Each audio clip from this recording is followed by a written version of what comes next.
57. Permission to publish? Absolutely, Judge. Well, you've made your objection, you don't need to make it twice, is that clear? Yes, Judge. Sir, may I publish? You might.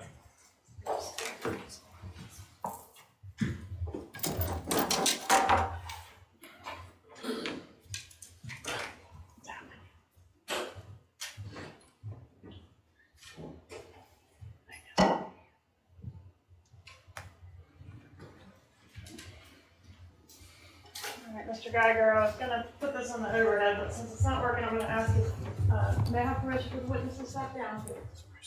Yes, and if y'all need to reposition. Sir, if you'll come sit down. Just stand on this side up and now. Just stand up there. Yes, Judge. Don't worry about if you're in front of the camera, that can be looked like. All right, so if I'm coming southbound on Thomasville Road, would one way to get to your residence be to turn onto this road here, Armistead, and then climb to Trescott? Correct. And then would another way to get to your residence be to come on down here to Benton and take a left there and come the opposite direction down Trescott? That's correct. You may resume your seat. Thank you.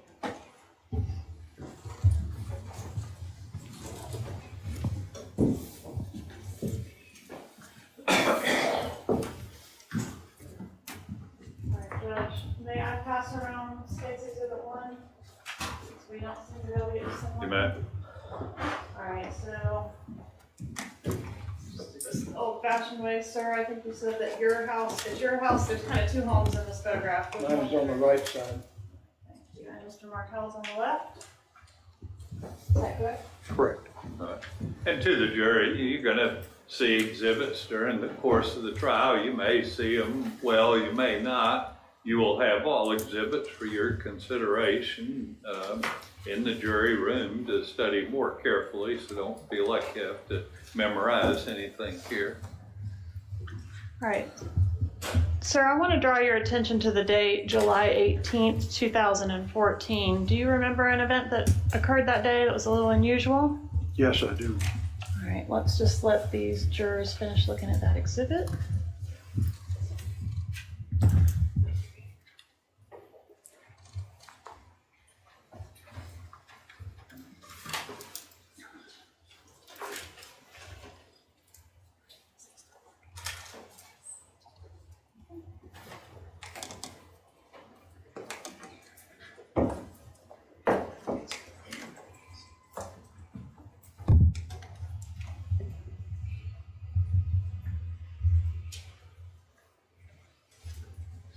All right, if you would, sir, just tell us what initially got your attention that day, July Just put it on 18th, the 2014.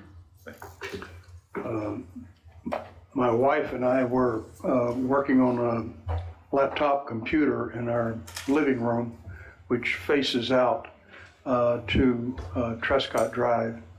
And it was just about this time on a Friday morning, which was the 18th, and we both heard a loud bang. We weren't sure what it was, and I stood up immediately and walked to, we have a large window in the front of our house.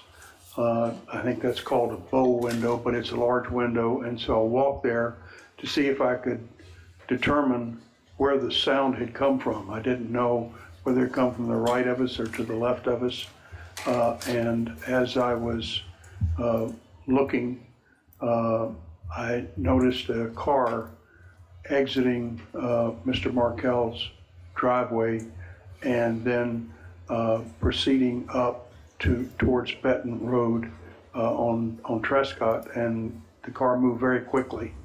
My first thought was that perhaps there had been a burglar attempt next door. We had heard rumors that there were some burglaries in the area. Overruled. Some burglaries in the area, and that was my first thought. And so I immediately went outside and walked next door to Dan's house to see if I could notice that maybe there had been a burglary attempt. All right, let me And- stop you right there for just a moment. I'm going to approach with State's Exhibits 2 and 3.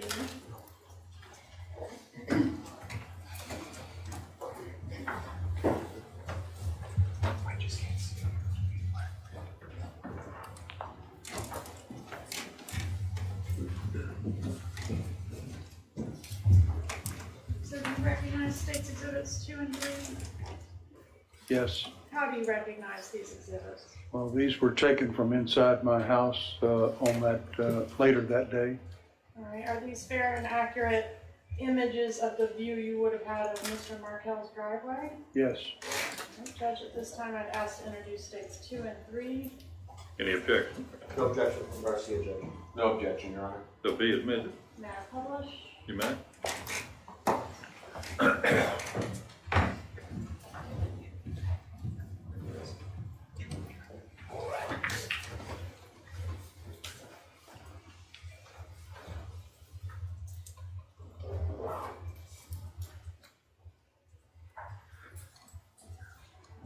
Sorry about this, Judge. We're going to get it working. Everybody knows I have not touched it. Yeah, this is more like how things normally go.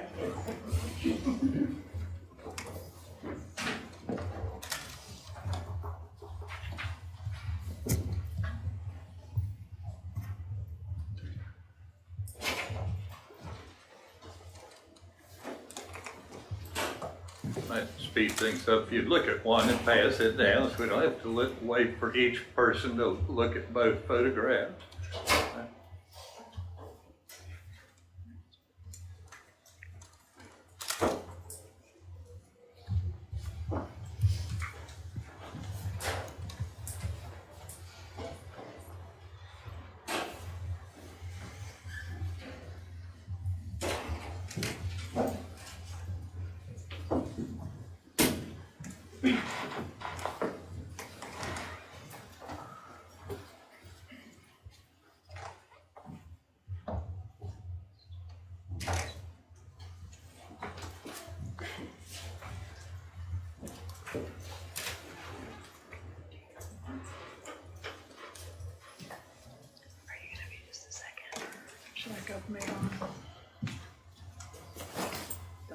Okay.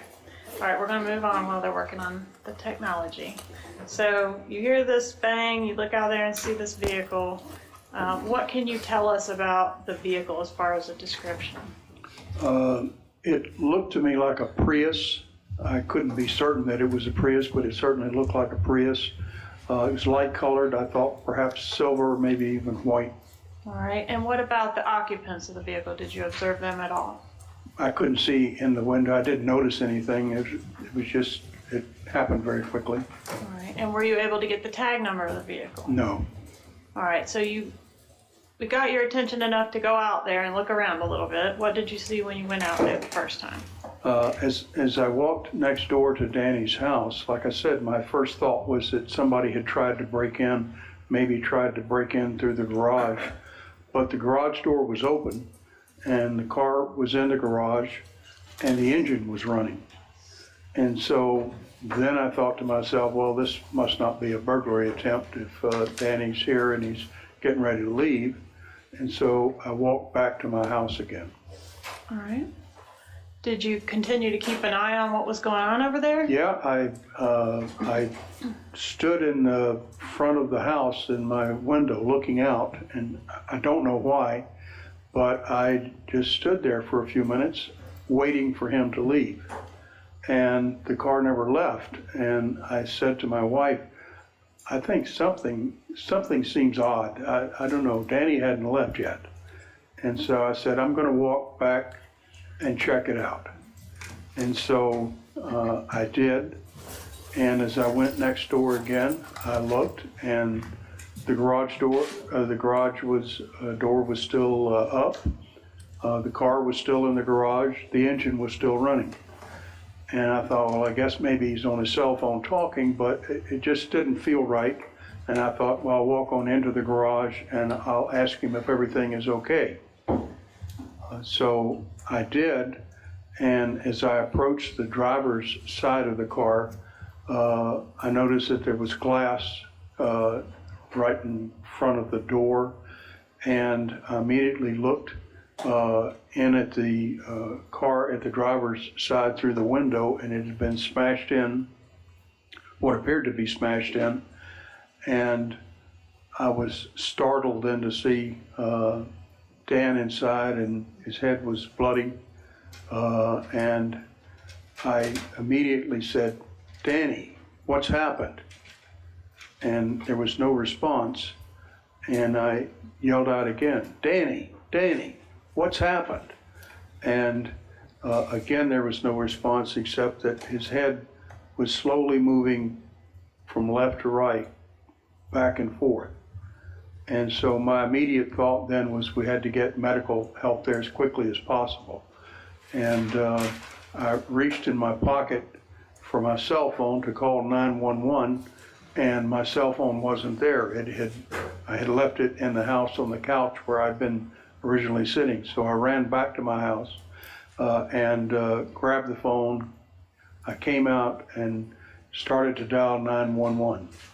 I think my first attempt, I put an extra digit in, 9111 or something like that, but I could see that it wasn't the right one, so I then immediately dialed 911 and to try to get emergency help there as quick as possible. All right, thank you. I'm going to approach with some additional exhibits, which I've numbered as 5, 6, 7, and also number 4.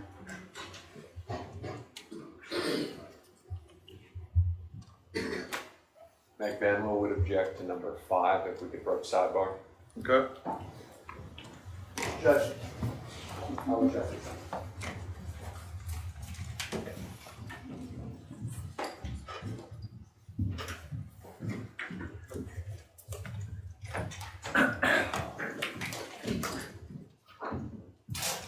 Mr. Geiger, I'm showing you what's been marked as State's Exhibit 5. Do you recognize State's 5? Yes, it's Dan Markel. Is that a fair and accurate photograph of your neighbor, Mr. Markel? Yes, And this is the man who you observed bleeding in his vehicle on July 18th, Yes. 2014? May I introduce and publish State's 5, Your Honor? Any objections, State's 5 None for Mr. Garcia. No objection. be admitted.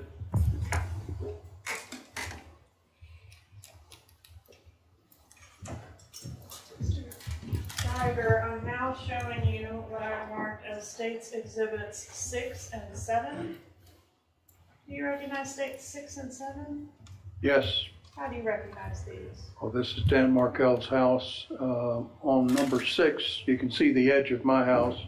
And number 7, it's a closer up view of his garage.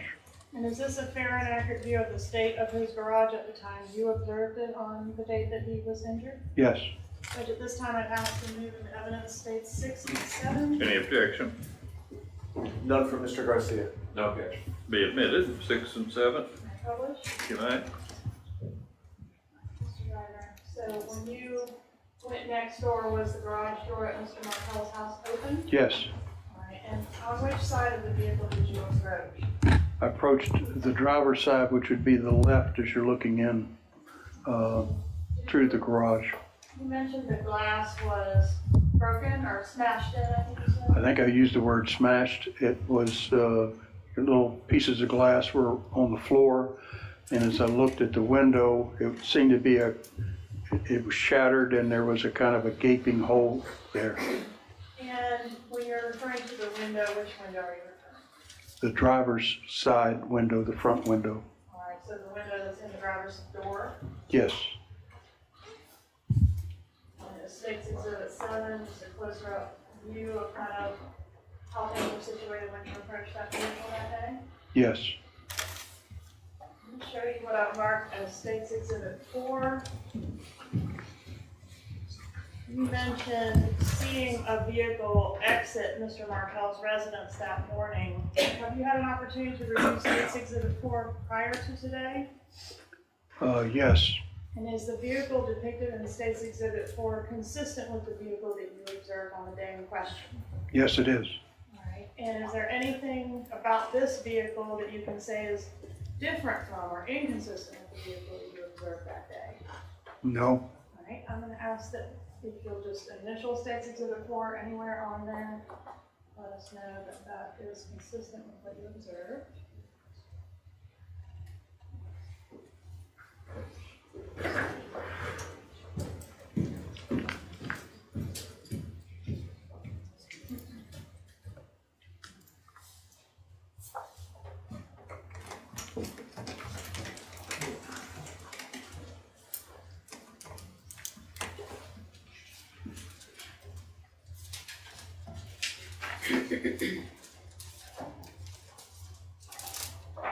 Were you able to tell anything about the injury? You mentioned that he was obviously injured, but were you able to tell anything about what part of him was injured? Well, it was his head, and there was a lot of blood. And other than that, he was not responsive, as I said, other than his head rolled back and forth. And when I called to him, he didn't respond. All right. And was the driver's door to his vehicle open or closed? It was closed. And was his vehicle running or not, if you know? It was running, yes. And did you touch the car or Mr. Markel at all? I didn't do either one. Did you move anything in the garage or do anything to move the car? No, I did not. No further questions. Garcia? Thank you, sir.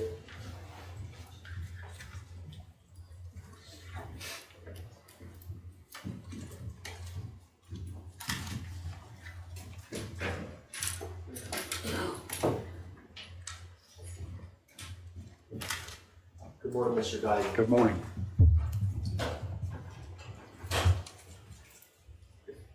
Ms. Katherine, if I may. Oh.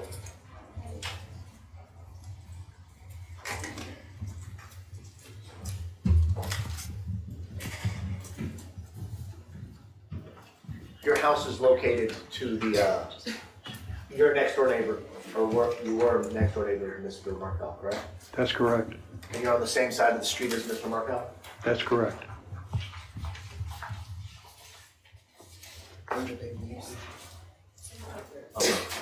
Yeah. Sorry.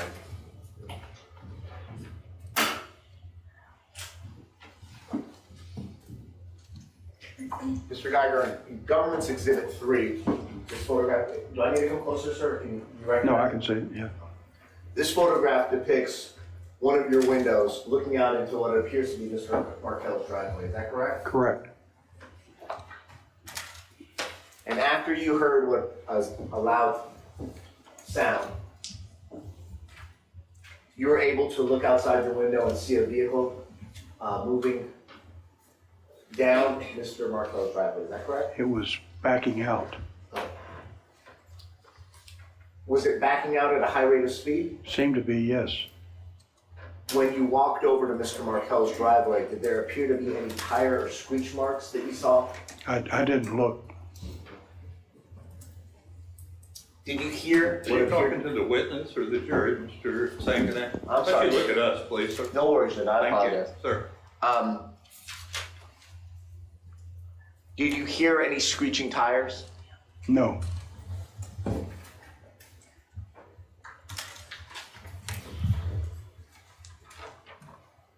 And about how long, and I know this is a guesstimation, about how long would you say that you had a visual of the vehicle that you described?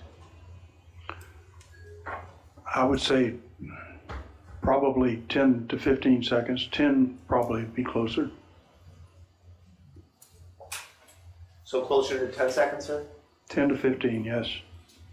And during this time where you had this 10-second window, isn't it correct that you are unable to identify any of the occupants of the vehicle, correct? That is correct. And so you would be unable to indicate whether or not that there was one or two people in the car, is that correct? That is correct. You would be unable to give a description as to what the driver looked like, is that correct? That's correct.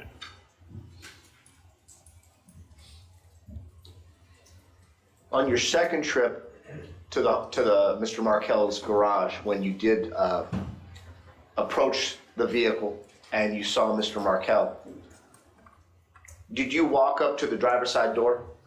Yes, I did.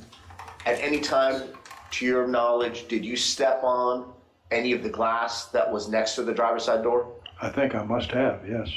No further questions. Magbanua? Oh, Your Honor, I have no questions for Mr. Geiger. Hey, redirect. Judge, I have one additional area to cover with this witness. I was hesitant to do it because of the technology, but I understand we're going to be able to do it. So I'm going to approach and show Mr. Geiger State's Exhibit 123. Judge, I would, this is redirect, if the government, We'll give you cross on it. thank you.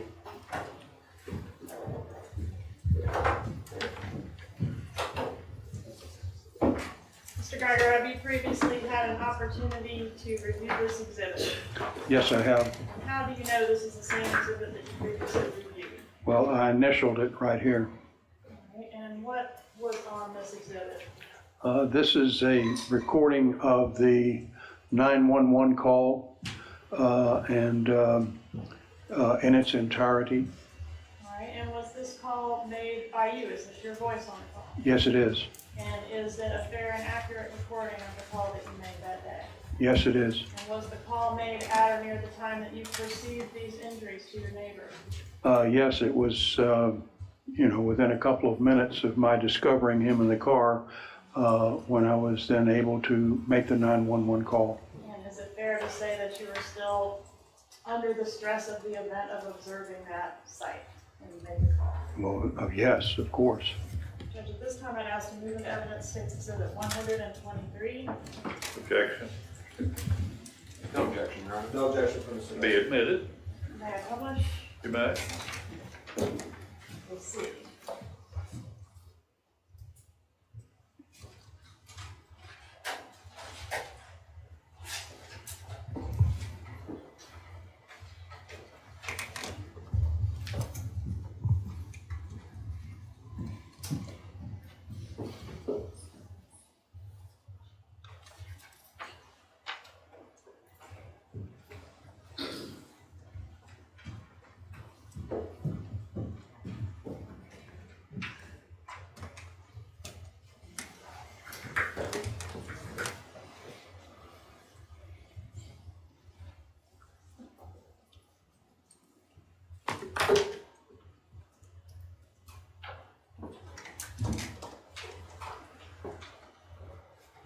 We're about due for a break anyway. Well, let the jury step out with the bailiff. We'll take 10 minutes.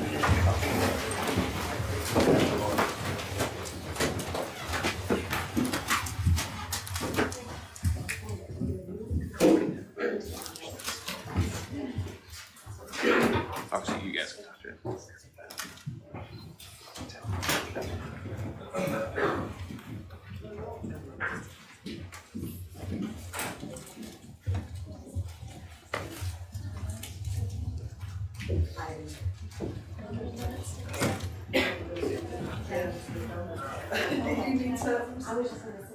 Mr. Geiger, we're going to take 10 minutes if you want to step out. Are you gonna step out?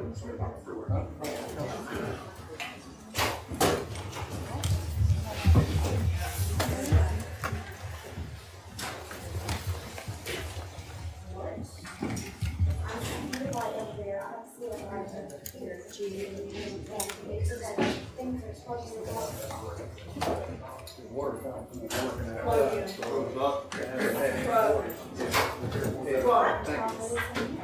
Try again, just to say.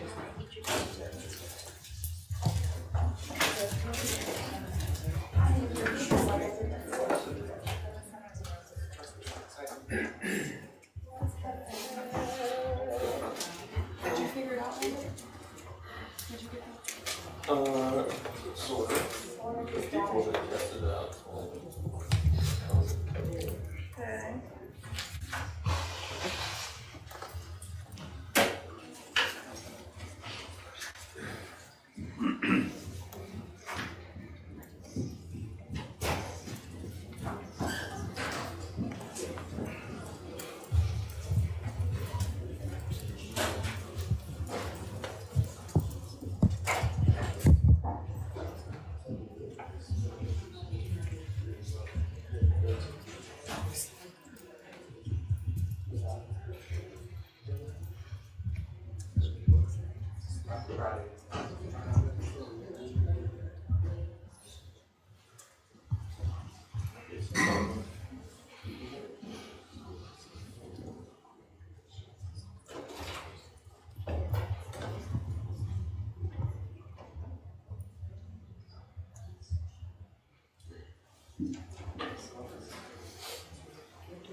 next door to my house, which is 2122 Trescott Drive. Can you repeat that for verification? 2122 Trescott Drive, T. Okay, the phone number you're calling from? I'm calling from 850-212-4623. Okay, tell me exactly what happened. We heard a loud bang and a car pulled away from next door. I came over and looked in, the garage door was up, and I thought the gentleman was backing out, and I went back to my house, but he never backed out, and I came back over, and his driver's side window is shattered, and he's battered and can't answer. He's inside. I don't know if somebody tried to shoot him or if he shot himself or what. I don't know. And it was at this location, correct? Right next door. I gave you mine. I don't know his address. It's next door. Okay.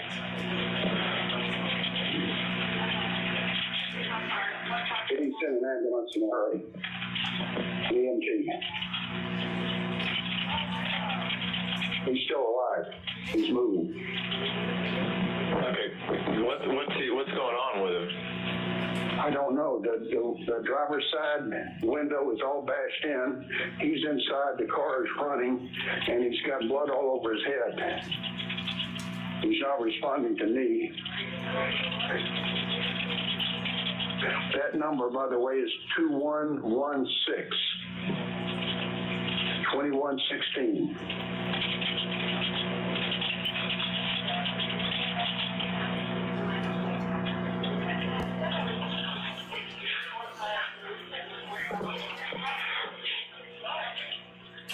What's your name, sir?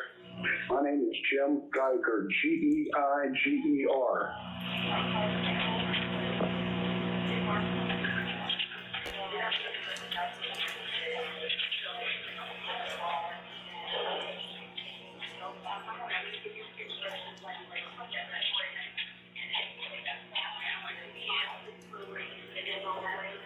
think you need to hurry. Yeah, I'm gonna get him on the way to you. I just want to ask you a few questions, okay? Go ahead, but send them as you're asking. Yes, sir. They're already on the way, okay? Are you with him now? I'm standing right outside the garage door. Can you tell me how old he is? I don't know. He looks like maybe 35 or 40. It could be our neighbor. I can't tell. It could be the man who owns the house. And it's 2116 Trescott? That's right. Is it Trescott Drayton? Drive. Just Trescott Drive. Trescott Drive.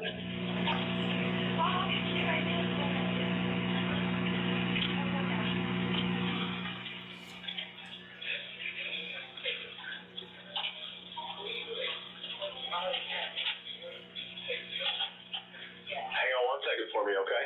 Okay. I'm changing the location. It's just Trescott Drive, not Trescott Drayton.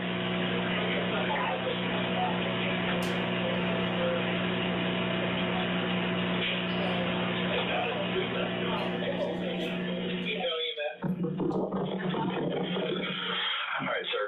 I apologize about that. What was how old is the patient again? I'm sorry. I can't tell. He looks maybe 35 or 40. I don't know. Okay. And is he awake? He's just moving his head around, but he's not responding. I've called his name, asked what's going on, and I call his name, asked him what's happening. He's not responding to that, but his head's kind of rolling around. Okay. Is he conscious? Well, I can't tell. Okay. Is he breathing? I can't tell that. I'm assuming he's breathing if he's moving his head around.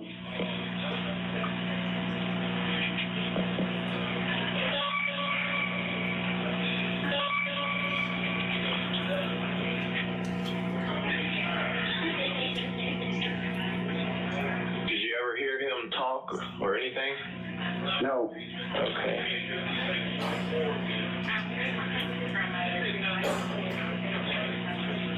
You said he's sitting in the car, right? Correct, in the driver's seat. The car's running. Is he in the... Okay, where exactly is he? In the driver's seat? In the driver's seat. Is he in the garage or... In the garage. Okay.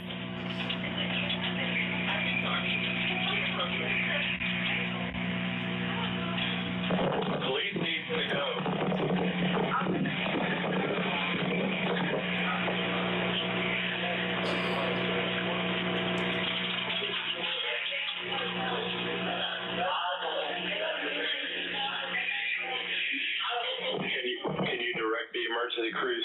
sir? Sure. Okay.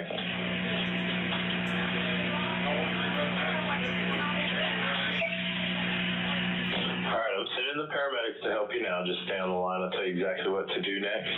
Okay. If it's safe to do so, see if he is conscious and breathing or moving at all, okay? It's not safe for me to do. I don't want to put my hands in here. Okay. Well, help's on the way. Okay. All right. Standing by. All right. Is there any other thing? You said there was another vehicle that you saw driving away? Yes. We heard a noise, a loud noise, and then I looked over and a car was backing up. It looked sort of like it was light colored, white or silver. I want to say it was a Prius, but it could have been a different car, but a small car about that size. And it left the scene rapidly, which seemed to be unusual. There's usually not even a car over there. And I've heard about break-ins in the area, and so I decided to walk over and take a look. And the garage door was open, and the car was running, and so I thought that was my neighbor, and he's getting ready to back out. And so I walked back to my house, which is just a few feet away, and he never came out. So then I walked back over. He's still in there, and I thought I would go up and ask him what was happening. And then I saw the window was shattered, and he's got blood all over his head. What did the vehicle that was driving away look like again? It looked sort of like a Prius, but I couldn't tell you for sure that it was a Prius. It was light colored, maybe white or silver.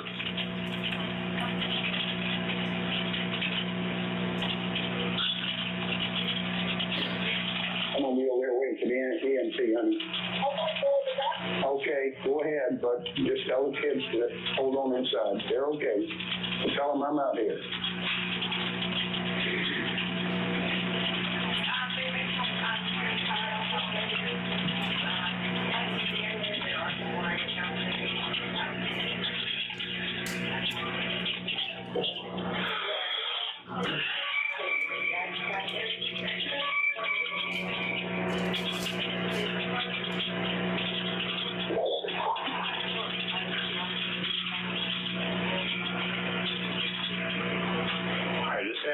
For now, okay, sir? Okay, I got him on the way to you. Very good. I'm standing at the street, so if I see him coming down the street, I can direct him right in.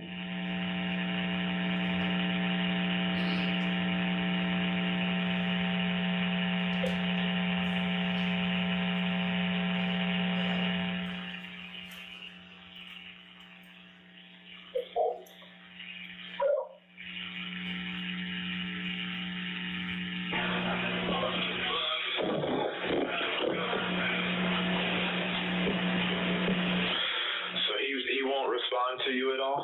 Not to me. Holler at him or anything? Yeah, he didn't respond, but his head's kind of moving around. Okay. I've walked away from the car right now. I'm standing at the street, so. And he's just parked in the garage? It doesn't look like he crashed into the garage? No. Okay. He's inside, the window's shattered, the garage door was up. Okay.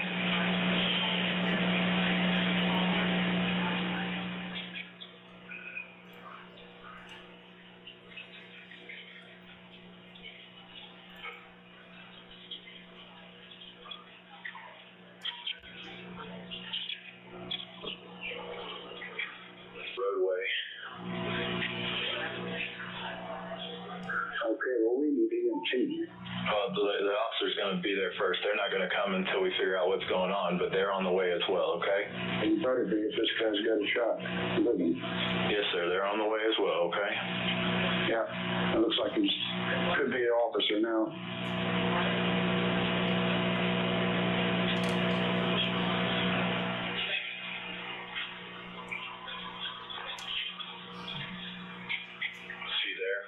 Yeah, he's just coming up right now. Okay, I'm gonna go ahead and let you go, sir, okay? Okay, very good. Thank you.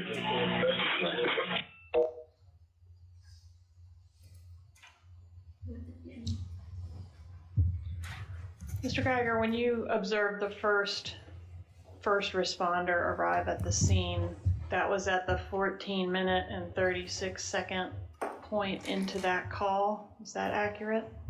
About? It seemed a lot longer. All right. And during the time that we listened to that 14 minutes and 36 seconds, Mr. Markel was still alive and moving. That's correct. No further questions. Russ? No questions for Mr. Garcia. No questions, Your Honor. Thank you. All right. Any juror have a question of this witness, just raise your hand, write it down on a piece of paper. We'll go sidebar to the bailiff, collect the question.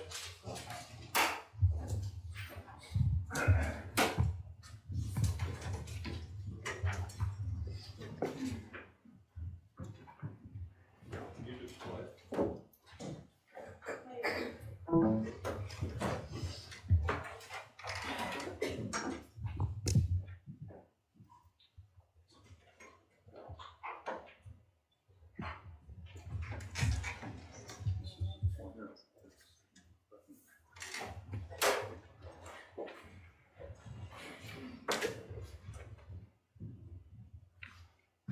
We just want to clarify, Mr. Geiger, which is your house and which was Dr. Markel's house? How do I make this thing work, Judge? What's that? Okay, it just, button right there, Oh, little red dot. right. This is my house right here. This is Mr. Markel's house here. Right?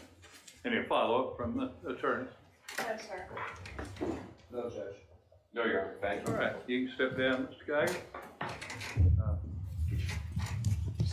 Do we need to keep him further? Yes, sir. Either side, y'all need him for any reason. No, Judge. You need Mr. Geiger held for any reason. No, Your Honor. All right, you're excused, Mr. Geiger, free to go about your business. Do you have a brief witness you want to do before lunch? Yes, Your Honor. State calls David Sims. Okay. You previously worked for the Tallahassee Police Department. Yes, I did. How long did you work for the Tallahassee Police Department? 28 years. When did you retire from the Tallahassee Police In Department? October of 15. I want to ask you about a response to Trescott Drive back on July 18th of 2014. Do you recall that particular call? Yes. All right. And to what address did you respond? If you know? 2116 Trescott Drive. All right. Is that address in Leon County? Yes, it is. All right. What time were you personally dispatched or sent to that call? I don't recall the exact time, but it's probably in the 11 o'clock in the morning hour, somewhere in there. All right. And do you recall where you were traveling from to that location? From the station, from TPD. And were you the first responder to arrive at that crime scene? Yes. Did any other first responders arrive around the time that you did? Just after me, yes. Who was that? Officer Bradshaw. At some point, did EMS arrive as well? Yes, about the same time as Officer Bradshaw. Can you estimate how much time passed between your arrival and the arrival of EMS? 3 to 4 minutes.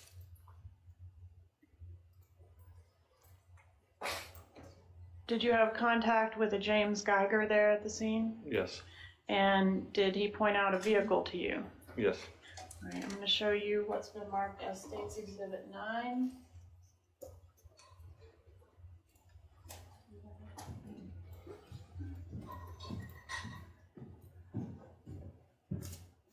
Do you recognize State's Exhibit 9? Yes. How do you recognize it? That is the vehicle that was parked in the garage at 2116 Trescott. All right, is it a fair and accurate photo of how the vehicle looked when you approached? When I approached, the doors were all shut. Okay, other than that, is it fair and accurate? Correct. All right, what about State's Exhibit 10? Do you recognize that one? Yes. And is that a fair and accurate photograph of the scene as well? Yes. All right, and are there any differences in this photograph from how it was when you first approached? The driver's door would have been closed. The phone that's on the ground was, I believe, in the victim's left hand, and half of the eyeglasses was in his lap. All right, so Mr. Markel had been removed from the vehicle at the time these photos were taken, is that correct? Correct. All right, and is this a fair and accurate photo of how the scene appeared after Mr. Markel was removed from the vehicle? Yes. All right, and I'm sure this is obvious, but why did we remove Mr. Markel from the vehicle prior to documenting the scene? For medical attention. And I want to show you State's Exhibit 8 as well. Do you recognize State's 8? Yes, that would be the driver's side window with a partially removed window busted out, and then a partial striation of the glass is still there with a slight rounded area as if something had gone through the window from the outside. And is that how the window appeared to you when you approached the vehicle? Correct. At this time, I asked to introduce some evidence. States 8, 9, and 10. Any objection? No objection from Mr. Garcia. No objection, Your Honor. 8, 9, and 10 will be admitted. So let's start with States Exhibit 8. If you would make use of the pointer and explain to us kind of what you were describing. This part of the window was broken out, and then the cracking up here of what remained inside the door, and then right there is a slight curved area in the glass. And the door was shut when you originally approached, correct? Correct, the door was closed. All right, and in this photograph, the door has been opened, as you mentioned, to provide medical attention to Mr. Markel. Is the amount of glass that's present in State's Exhibit 8 consistent with the amount you observed when you first approached, or did a bunch of glass fall out when you opened the door? As far as I recall, it looked very similar to that. You mentioned State's Exhibit 10, observing some items on the ground here. Could you point those out, tell us what you're talking about? The phone here was in, I believe, in his left hand inside the car, and these half of eyeglasses were just laying on his lap. State's Exhibit 9, this is how the car was when you approached, other than the doors were closed. Correct. Was the vehicle running or not? The vehicle was running. All right, when you first approached, can you explain for the jury the position of Mr. Markel? He was sitting in the front seat of the car. Mr. Geiger had told me his name was Daniel, so when I approached the car, I called out his name and I got no response.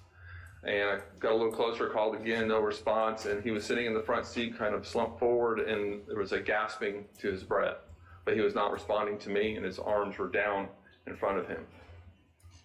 Was he able to say any words during the time that you were on scene? No. Did you observe any obvious injuries to Mr. Markel? I saw blood on his shirt, around his face, and then also down onto the seat. Okay. And you said that the cell phone was in his left hand? Yeah, and I believe in his right hand was a business card of some kind. All right. Do you know whether the vehicle was locked or unlocked? The vehicle was locked. All right. And what did you do to gain access to the vehicle?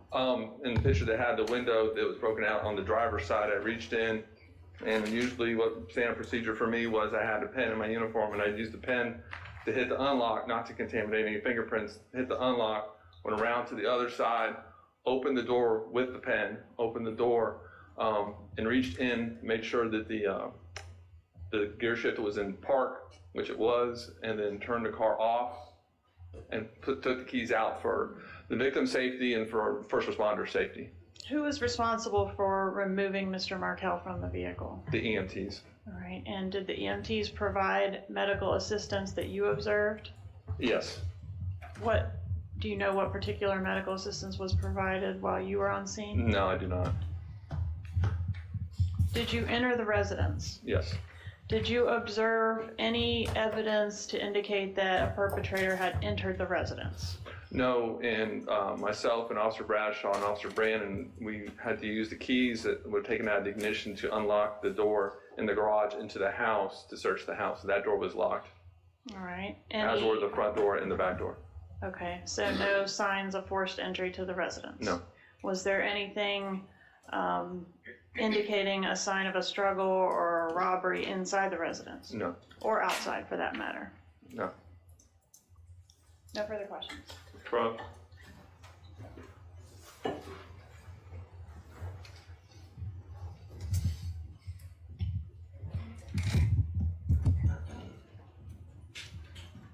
Mr. Sims, good afternoon. Good morning. I'm sorry, good morning. Do you know what time the initial a distress call was made to 911? No, I do not. When did you get the initial call? I heard the call. My job was I was sergeant and I was a supervisor for the Bravo district, which is basically the northeast side of town. And I would hear the calls on the radio, and they would be dispatching officers to that call. I think Officer Brandon was the primary officer sent to that call. And I was at the station. I heard the call go out, but I was working on some paperwork, and I finished that up, and then I left the station to go. So I wasn't technically sent there. It was Officer Brandon's call. I just got there before. So you heard a call, finished whatever work you were doing, Right. And then you got to the scene before the person that was supposed to get there, correct? Right. Now, roughly how long was it from when you first heard the call to when you arrived? I'm not sure. I'd have to see the computer-aided dispatch.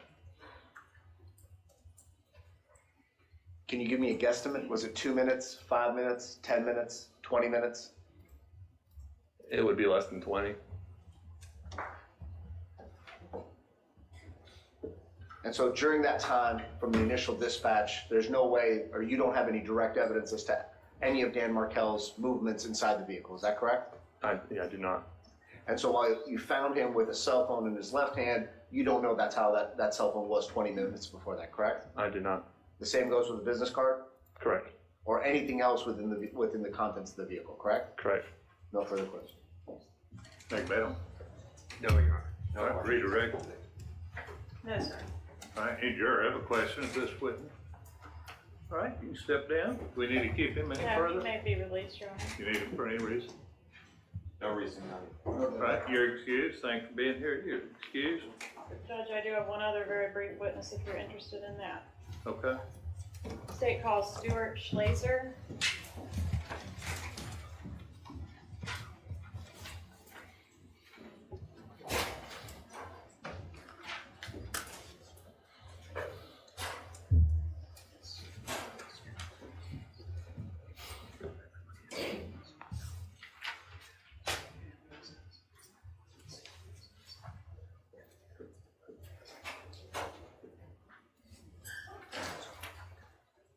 Come on up here, please.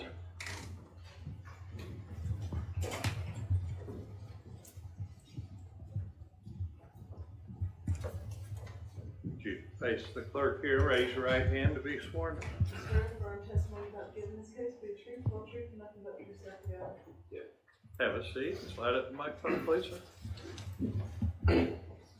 May proceed. Sir, please introduce yourself to the jury and spell your last name.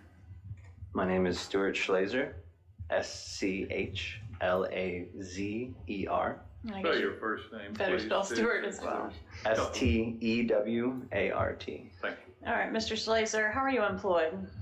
I am a music teacher.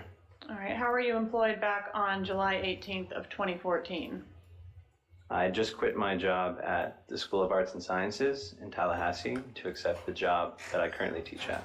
All right, and do you recall a phone call with Dan Markel that occurred on that date, July 18th, 2014, around 11 a.m.? Yes. Did something unusual happen while you were on that call with Mr. Markel? Yes. Could you explain what that was? He said, "Can you please hold on a second? There's an unfamiliar person in my driveway." I said, "Yeah, sure." And then I waited for him to get back to me. He never did. I heard a loud sound, and then I heard him breathing like this. He never spoke another word to me. I asked him, "Are you okay?" I screamed into the phone, "Are you okay?" And then I hung up and texted him, "Are you okay? Is everything okay?" And then I called 911. And was the nature of your call with Mr. Markel having to do with your position as a music teacher? Yes, he was interested in my opinion of the School of Arts and Sciences. I see. All right, and so he asked you just to hold on because there was someone in his driveway. Yes. All right, go ahead. I said he told me he was driving home, and then it sounds like he got there and saw an unfamiliar person. All right, and was that the word that Mr. Markel used, unfamiliar person? Yes. No further questions. Prof.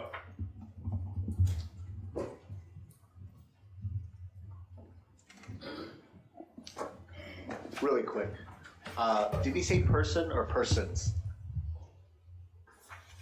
The word that struck me the most was unfamiliar. I believe he said person, Person. but it's been 5 years. I don't remember the exact plural or singular form of the word. Well, you did give a sworn statement to law enforcement in this case, correct?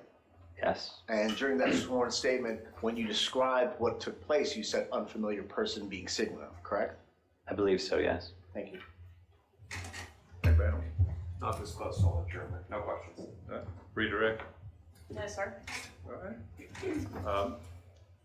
We're going to take a lunch break. Just leave your notes where they are. Be back at 1:15. We've got to work out where we have them come. I guess just come to this hallway. Work that out with them, make sure they understand where to report back. We're on the 3rd floor. Don't want you hanging out over in this area. That's where the witnesses and the parties are. And one of the parties had asked me to comment, and I forgot yesterday, truthfully. They may run into you in the hallway. They're not going to talk to you, even exchange the time of day. That's because they understand the rules or such, okay? We'll let you step out to the veil. Be back at 1:15. You can step down. Do we need to keep Mr. Slazer any further? No, sir. Either side need him? No, Judge. No, Your Honor. All right, you're excused, Mr. Slazer. We're going to stay in session for a few minutes.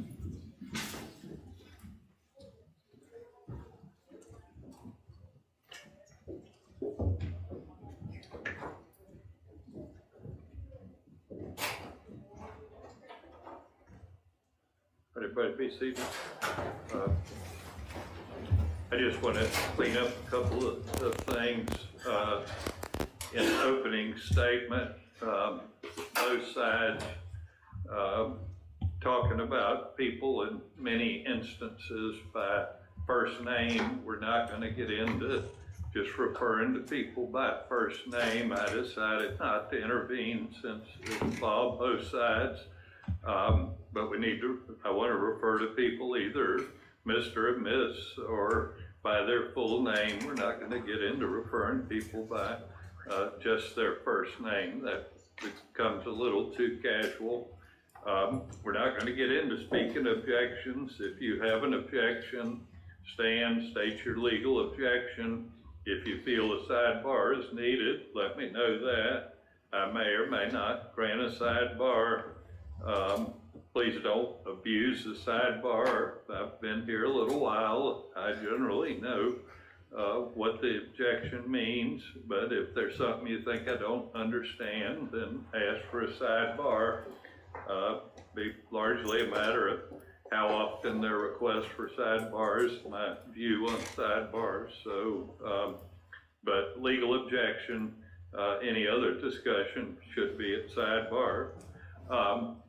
At lunch, I want the state to show, I added about 15 minutes to lunch, so we had time. I want you to show the defense, the exhibits you've marked, Ms. Kappelman. Y'all stay and look at the exhibits after that. We don't need to go through a big charade of showing it to the other side. You know what's been marked. If you change anything, Ms. Kappelman, let them know. But y'all know what's been marked and what number has been marked on, so we're going to move it along a little bit. Anything from any of the parties? Right. Your Honor, with respect to the evidence, if the state could, I heard numbers on some of the pieces of evidence in the hundreds. I don't know how quickly we can get through all of that. I don't know if we can do it during lunch. I don't know if the state would be willing to give it to us in chronological order, so that if we can't get through the whole group, we could review tomorrow. Also on Tuesday, we're available over the weekend to look at all of it. I'm not going to get into y'all's negotiations, Okay. all right? We'll be in recess till 1:15.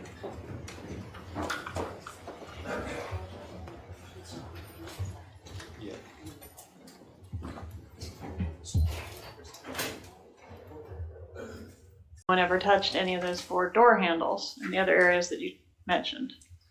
No, it doesn't. And on the door handles, you're using a swab also. So that could potentially destroy any fingerprints, but the DNA is what investigators normally will choose to be collected. Okay, so the swabbing for the possible presence of DNA could interfere with the fingerprints? Yes. And you kind of have to make a decision, because I assume lifting the prints could interfere with the DNA. Correct. Okay. So in this case, a decision was made to do the swabbing first? Yes. Okay. And so we talked about, not the absence of fingerprints does not necessarily mean that no one ever touched the vehicle. We talked about the swabbing could interfere with it. Are there other things that could interfere with the fingerprint that was left on a surface? You could wash your vehicle. Road debris or dirt could come on the vehicle. A lot of different things could. Someone could brush up against the vehicle and not wipe it off. I mean, there's. Are fingerprints always left on a surface that's touched? No, they are not. No. Could you explain a little bit about why that is? When a fingerprint's left, it's the image of the fingerprints that are on your finger when you touch a subject or an object and you lift your finger off. If there's movement involved, you just get smudges, which can't be read. You could wipe it, you could pick something up and put it in your pocket, it's wiped off. Also, there's residue, there could be dust on your surface, so instead of leaving a fingerprint, you're just taking dust away. As well as you may not have any oils or residues on your fingerprints, or on your fingers when you touch something. I'm approaching with what's been marked as State's Exhibits 11 through 18. Please take a moment to look through each of those and let me know when you're done.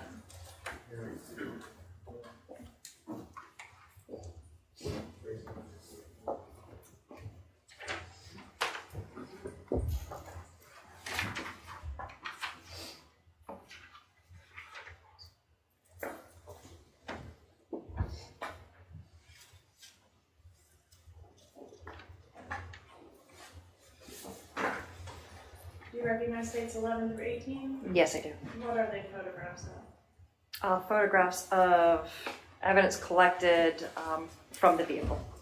Are they fair and accurate photographs of the evidence that you collected from this vehicle? Yes, they are. Judge, at this time, I'd ask to move into evidence States 11 through 18. Any objection?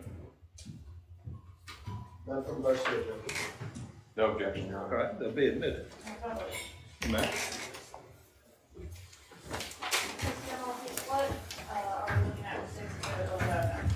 Photograph of the interior of the rear passenger compartment of the vehicle. All right, and these 2 car seats are located inside the vehicle? Yes. What about State's Exhibit 12? What's that show? A broken pair of eyeglasses that was on the garage floor between the door and the vehicle, the open door in the vehicle. State's Exhibit 13. An eyeglass lens. Where was this eyeglass lens located?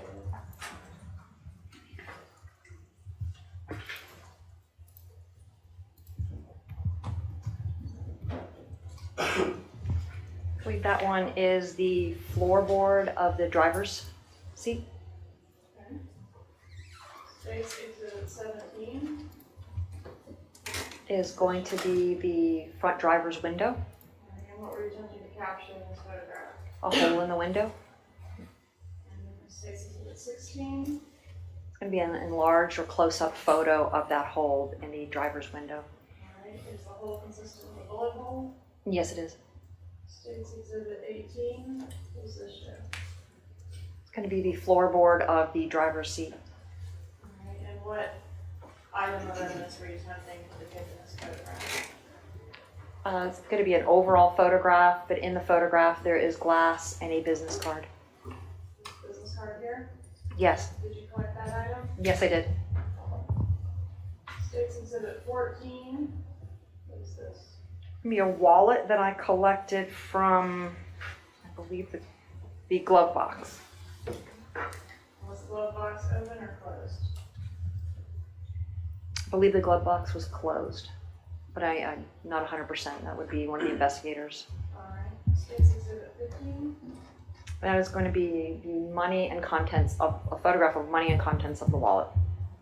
And are you able to see the identification card there well enough to tell us who appeared to be the owner of the wallet? Not from this distance, but I might be able to. I mean, if you need a refresher recollection, that's acceptable as well.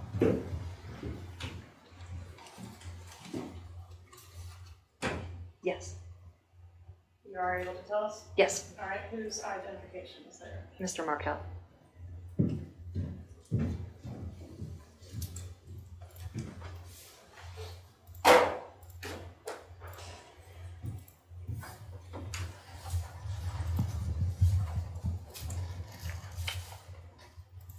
I want to ask you about one other area regarding fingerprint testing. The back doorknob, was that something that you tested?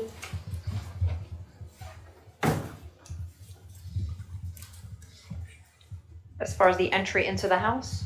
I just have back doorknob. I believe it was an access to the house. All right, I know I collected a swab of that. And would that be the door that led from the garage into the residence or some other door? Yes, the door from the garage into the residence. All right. And that item was tested for, or it was swabbed for the potential presence of DNA? Yes. Okay.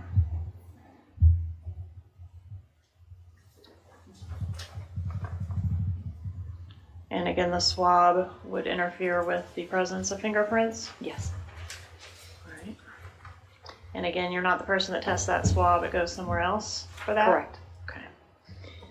I want to ask you a little bit about the condition of the car. If you can just explain what condition or what things you observed about the car when you were processing it. Car seats were in the back. Children's items were in the back. Broken window on the driver's side. Did you observe any substance inside the vehicle consistent with blood? Yes, I collected there was a towel with suspected blood on it, and I believe there was blood on the seat. Okay.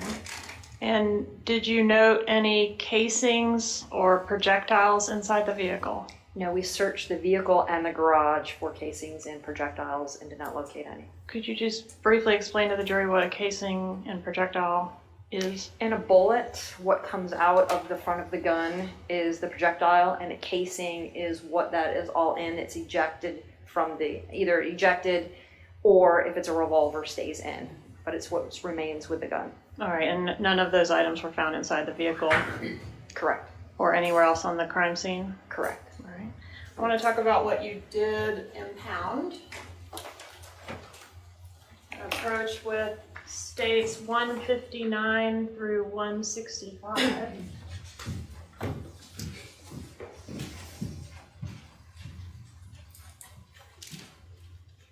Start with states 159. Do you recognize that item? Yes, I do. How do you recognize it? It is packaged with my signature and my handwriting on it. And is that item in the same or substantially the same condition as when you impounded it? Yes. What is the item? It's going to be the business card that was in the photo on the driver's floorboard. And whose business card is that to be? Michael Strickland. Judge, I asked to read this item in evidence. Any objection? No, Judge. No objection. Be admitted. Next, I'm showing you what's been marked as states 160. Do you recognize 160? And I'm going to show you that together with states 161. Yes, in my packaging. How do you recognize this item, these items? They're both in my packaging with my signatures. All right, and are they in the same or substantially the same condition as when you collected them? Yes. All right, where, tell us what they are first. Exhibit 160 is eyeglass frame that are collected from the front passenger floorboard. And states Exhibit 161 is presumably the other side of the broken eyeglass frame that was on the garage floor between the driver's door and the vehicle. Judge, at this time, I'd ask to move into evidence states 160 and 161. Any objection? Mr. Garcia. No objection. They'll be admitted without objection. At this time, I'm publishing states 159 Is the business card that was in the vehicle? Yes. Is that correct? States 160 eyeglass from front of passenger floorboard. States 161 eyeglass frame broken from garage floor below front driver's door.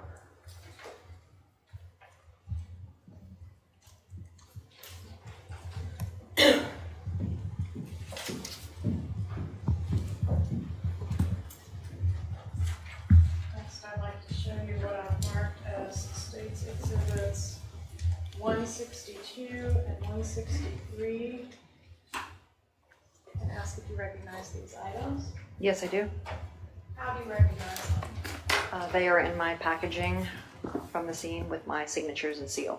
And are these items in the same or substantially the same condition as when you impounded the items? Yes, they are. All right, Judge, at this time, I'd ask to move the evidence, states 162 and 163. Any objection? Nothing, Mr. Garcia, Judge. No objection. They'll be admitted. Ms. Maltese, states 162. It's me the lens of an eyeglass. From where was this located? That particular one, I would need to see the other side.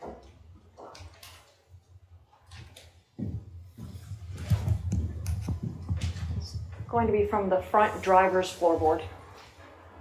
Let's look at 163, and I'm going to publish 162.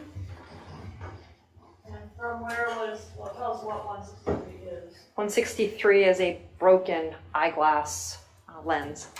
And from where was that item? That one was from the front driver's seat. Just a little piece here. Yes.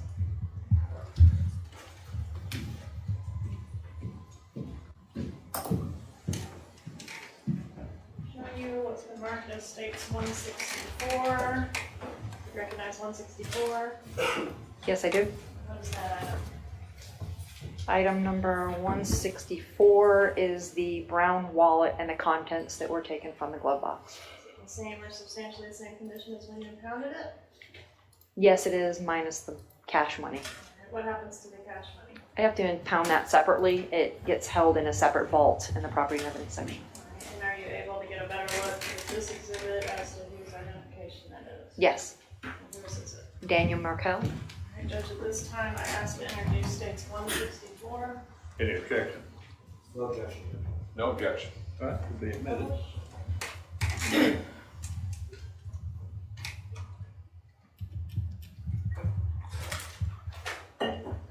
Next, I'm going to show you states 165.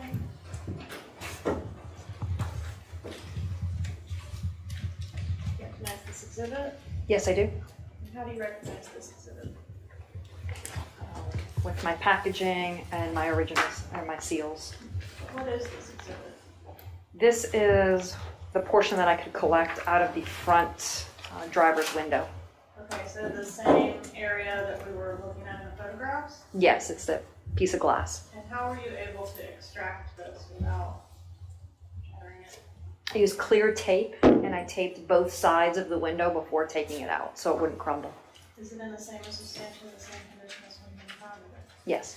Judge, at this time, I'd ask to move the evidence states 165. Any objection? None from Garcia. No objection. Be admitted without objection. May I pass this one on for publication? But you just kind of walk down and show it to them. You'll need to scoot forward, okay?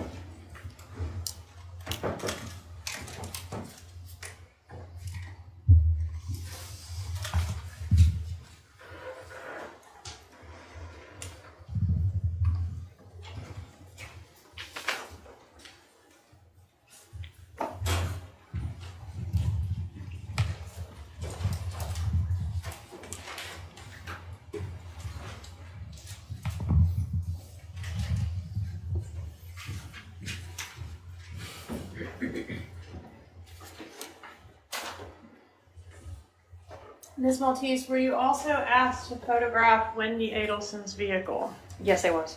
And when and where did you do that?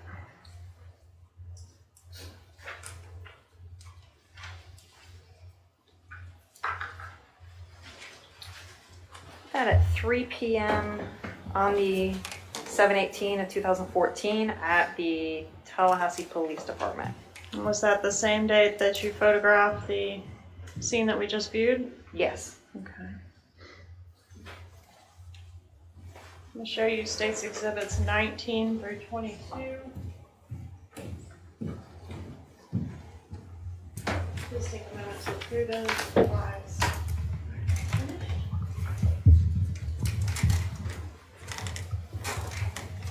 Do you recognize these exhibits? Yes, I do. How do you recognize them?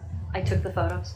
Alright, and are these fair and accurate photos of Wendy Adelson's vehicle as it was when you photographed it? Yes. This time I asked you the evidence states 19 through 22.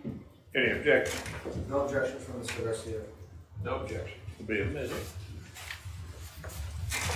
But they will be admitted. Publishing states 19.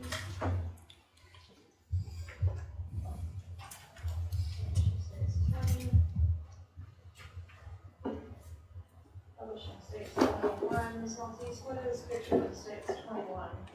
21 depicts a photograph of a plastic bag with an ABC liquor receipt and a bottle of alcohol that was observed on the front passenger seat. And what brand of alcohol was this?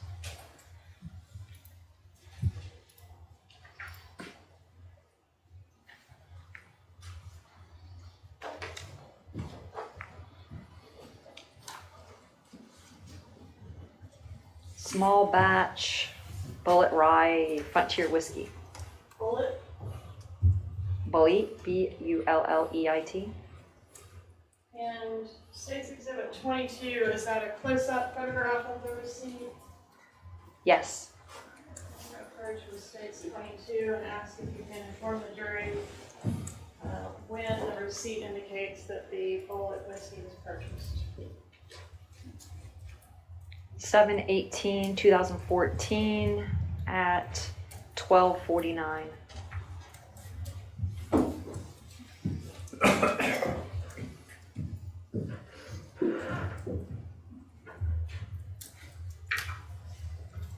Did you go to the hospital to photograph the victim's injuries in this case? Yes, I did. Approach with 23, 24, and 25.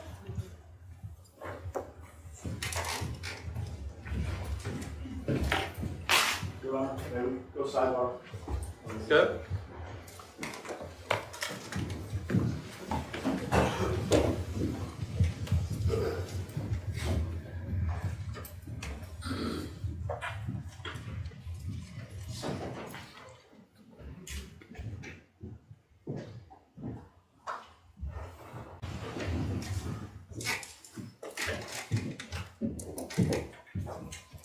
All right, Ms. Maltese, back to 23, 24, and 25. Do you recognize these exhibits?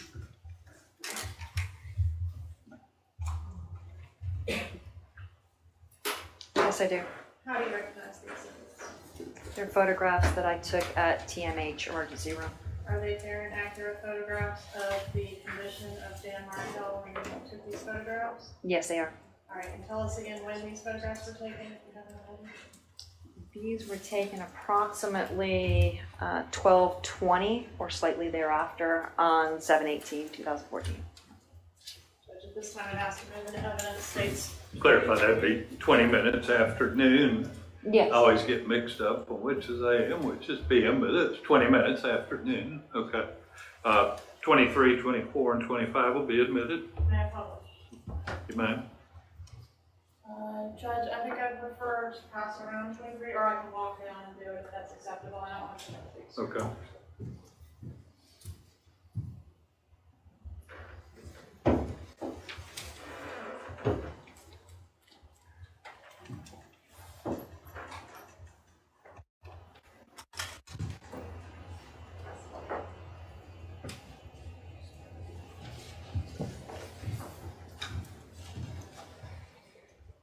Publishing States Exhibit 24. What were you trying to capture in this image? A dark stain on his left arm, forearm. This area here? Yes. And do you know what that dark stain is? It's consistent with stippling. What molested? Close contact to a weapon being fired. It'll be some of the gunpowder residue. There's a pointer there, maybe point out what you're talking about. Area on the outside left forearm. Right, and the State's Exhibit 25, a close-up of that area. Yes.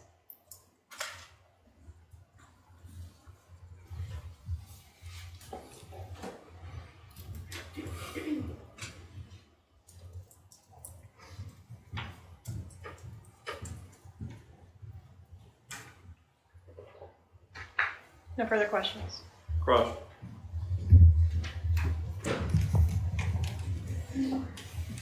Thank you, Judge. Good afternoon, Ms. Maltese. Good afternoon. I'm going to ask you some questions with regards to your investigation, if that's okay. Okay. Yes, I don't do the investigation, I just do collection. Well, your collection's part of an overall investigation, and that's what I was referring Would to. you just get to your questions, please? Yes, Judge, of course. I'm going to refer to State's Exhibit 7.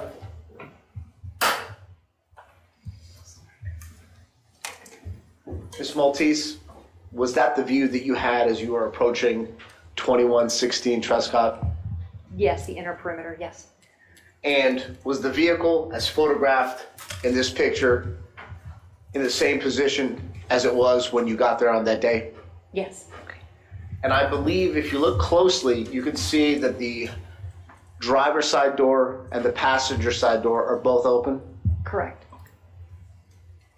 Were you able to take a measurement from the left portion of the vehicle to the wall on the inside of the garage? I completed a sketch that had measurements on it.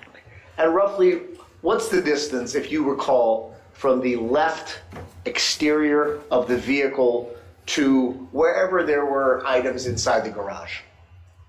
I would have to see that sketch to determine that. Did you bring that sketch with you today? No, I did not. Did you trim? It's part of evidence. It was impounded as evidence. Okay. And you don't have an independent recollection? No, I do not. Did you write that information in a report that you drafted in conjunction with this investigation? No, it would have been written on the sketch and impounded as evidence. Were there, well, let's eyeball. Would you say it was a few feet? I couldn't even guess at this point. I have not been there since that day. As a crime scene analyst, by simply looking at that photograph and using your common sense and your experience. Please answer your question. Move on, Ms. Singleton. May I see the photograph? Here it's too dark for me to even determine where anything is. Actually, there's not a question. We'll ask another question. Sure, no problem. What I'm going to do is I'm going to provide Government's Exhibit 9.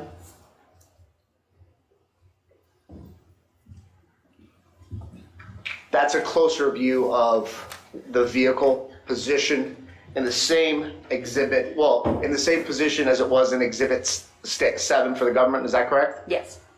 Judge, may I approach the clerk? What's that? May I approach the clerk to give this exhibit back? But you just ask, move on. You can get them at the end. Based on this exhibit, which gives a closer rendition, can you give a guesstimate of what the distance is from here to here, roughly? 3 to 4 feet. And you'll agree with me that close to where the driver's side door handle, or the driver's side door, there are items directly behind and next to that position. Is that correct? I don't recall if those coolers that you see in the photograph to the left-hand side were behind the door, which would mean there would be nothing next to the door open to the vehicle. I mean, to the door, the house. So those coolers were in front of where the door would be, correct? It appears in those pictures that it's in front or And behind. I'm sorry, can you say that again? Behind. Behind. So if somebody was standing close to that window, where would the cooler be in conjunction to that person? If somebody was standing, pardon me, if somebody was standing right here, would the cooler be direct in front of them to the right? If I can recall, it'd be behind them if they're facing the door. Was any forensic examination, whether it's DNA swabs, fingerprints done on any of the items to the left of that photograph? No, So let's go through it. The cooler, the blue cooler on the bottom, no forensic examination was done on that cooler, correct? correct. The white cooler above it, was any forensic examination done on the white cooler above it? No, it was not. Any of the other items that are not photographed, well, let me ask this. Were there other additional miscellaneous items behind, and when I mean behind, I mean closer towards us with regards to the white and blue cooler? Yes, I believe there was a shelf. Okay.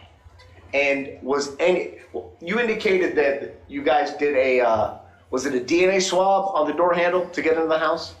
Yes, Was any kind of forensic examination done with regards to the shelf or any of the items on the shelf? no, Was there any evidence to suggest, well, let me ask you this, there was broken glass on the floor, correct? correct.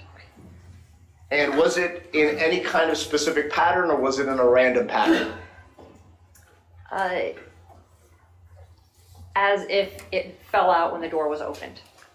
When you got there, had Mr. Markel's body been removed from the vehicle? Yes, Would it be fair to say that EMS came and, well, let me ask you this. Did they photograph the pattern of the glass prior to EMS coming and removing him from the vehicle? I don't know what was done prior to me getting there. As a member of this investigative team, have you seen any photographs that capture that, what pattern that glass potentially would have formed prior to EMS removing Mr. Markel from the front seat of his vehicle? No, but if there were any, I would not be privy to that.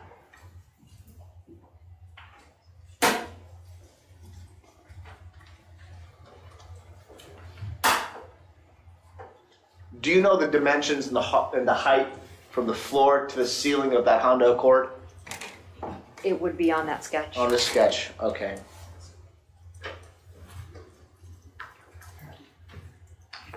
Pardon me 1 second, Your Honor. You may.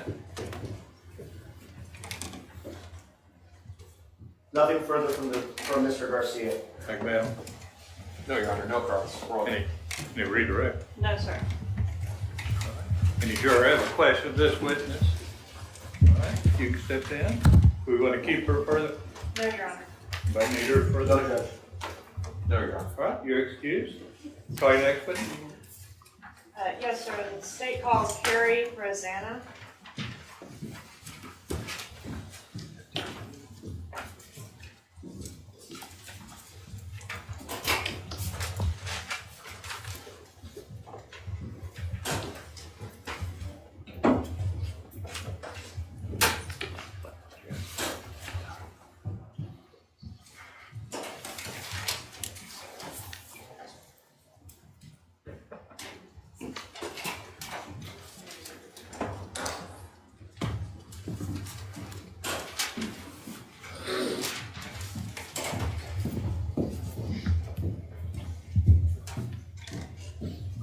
You face the clerk and raise your right hand, please, ma'am. You swear affirm testimony about you in this case will be the truth, whole truth, and nothing but the truth, so help you God. I do. Please introduce yourself and spell your name. My name is Carrie Rosanna, Kerrosana. Sorry, jumped the gun. How are you employed, Ms. Rosanna? I work as a forensic examiner with the Virginia Department of Forensic Science in Richmond, Virginia. And where were you employed back in July of 2014? I was working with the Florida Department of Law Enforcement Crime Laboratory in their forensic biology section. How long did you work in that capacity with FDLE? As a crime laboratory analyst, I was with FDLE for 3 years. All right, what about before that? Prior to that, I worked as a forensic technologist with FDLE and also in their DNA databank. All right. What is your training and education in the area of DNA analysis? I have a Bachelor of Science degree in biology with a minor in chemistry from the College of New Jersey, and I have a Master of Science degree in genetics from Pennsylvania State University. All right, what were your duties in the crime lab at FDLE? My job was to examine items of evidence for the presence of biological materials, and then I performed DNA testing on those items. And I also would perform DNA testing on samples known as standards, which are collected from known individuals. And then I would compare the results from those standards to the results from the evidence to see if that person could have contributed to any DNA found on the evidence. So the comparison process only comes into play if you find a DNA profile on the swabs from the items, correct? Yes, that's correct. All right. Were you provided any test swabs to test for the presence of DNA in reference to the death of Dan Markel? Yes. All right. And can you tell us specifically whether you were provided any swabs from the car in the case? Yes, I was provided 4 swabs from different door handles from the car. All right. And what testing did you perform on those swabs? The testing that I perform uses a process called PCR, which stands for polymerase chain reaction, and it's a way that I'm able to identify specific areas in the DNA that are known to vary from person to person, and I do that process on both evidence samples and known samples, and then compare them. All right, and what was the result of your testing of the DNA swabs collected from the car? For the DNA swabs collected from the car, I obtained limited results, which means I did not develop very many DNA types. And because of that, I couldn't make any comparisons to those DNA results. And what, if assuming someone touched that car and shed some skin cells, what could interfere with your ability to collect enough data to make a comparison? So there are a number of factors to consider. If DNA had been deposited, then the UV light from the sun or heat or moisture can break down the DNA, which would result in limited results. Also, if someone touches a surface, it's not guaranteed that DNA will be left behind. So there are a couple different things that can affect that, such as the length of time they touch it. So if it's very brief, it's less likely. If they hold something for a long time, they're more likely to deposit DNA. Also, the frequency, the last time they wash their hands. If they've just washed their hands, there's going to be less free DNA potentially than if it's been a while since they washed their hands. Also, the force of the contact, the surface, whether it's smooth or rough, all of those can affect whether DNA is deposited if a surface is touched. So basically nothing of value from the car as far as DNA swabs. That's correct. All right, let's move on to the doorknobs. What swabs were you given to test in reference to doorknobs? I had a swab of an exterior doorknob to the house from the garage. All right, and what testing did you perform on that item? The same DNA testing as I previously described. All right, and with what result? Again, the result from that was limited DNA results, so I couldn't make any comparisons to that sample. No further questions. No cross from Mr. Garcia, Judge.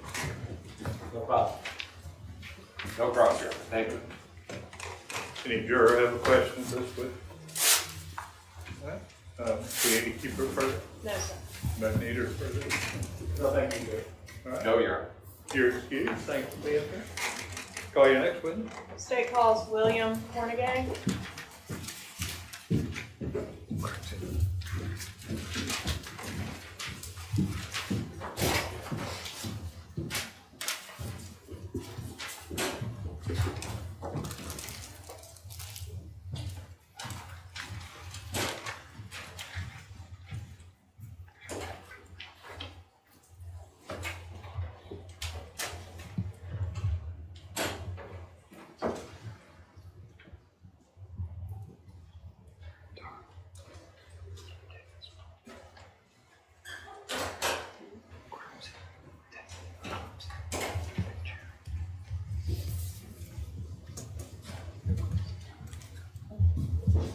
Come on up here, please. If you face the clerk, raise your right hand and be sworn. I swear firm testimony about giving this case to be the truth, whole truth, and nothing but truth, so help me God. I do. Have a seat. Microphone, please, sir. Please introduce yourself and spell your last name. My name is William Cornegay, Kornegay, and I'm a forensic specialist with the city of Tallahassee. How long have you been with TPD? Approximately 24 years And have you always been a forensic specialist? with the city, correct. What are your duties as a forensic specialist?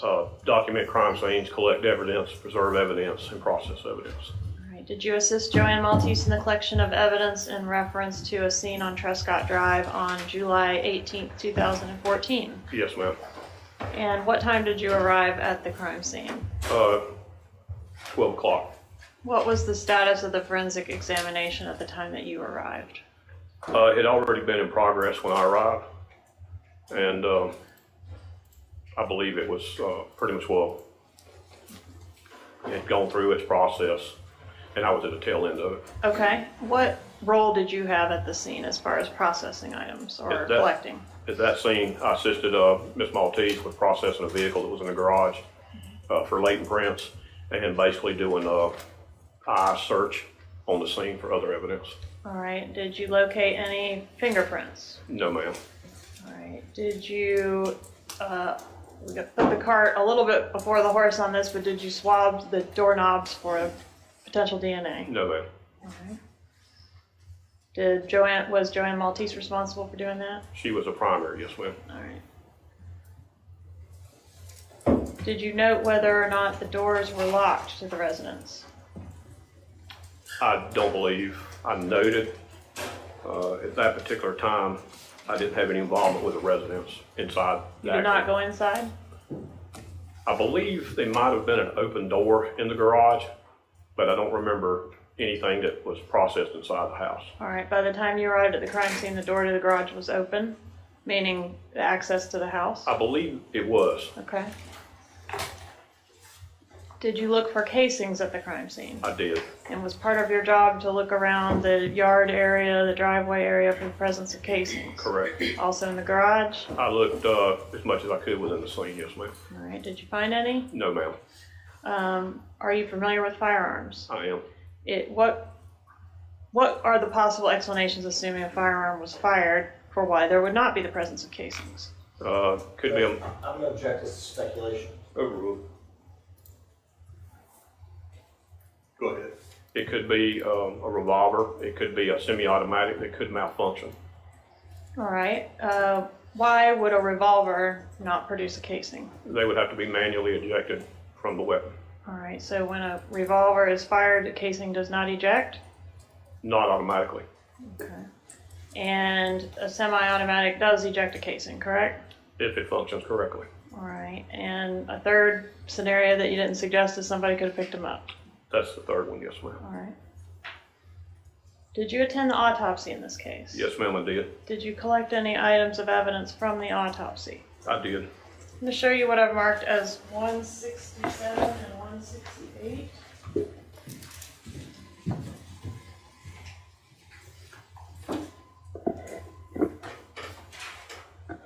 you recognize these items? Yes, ma'am, I do. How do you recognize them? The packaging is our packaging, the handwriting is my handwriting, and the seal that's on the envelope packaging is my seal with my initials and 3 digits. And do the items appear to be in the same or substantially the same condition as when you impounded them at the autopsy of Mr. Markel? Yes, ma'am. What are these items? They are, my understanding, projectiles from a handgun. Okay, and from where were these items collected? These were actually received from Dr. Clark, who removed them from the victim. From the victim's body? Yes, ma'am.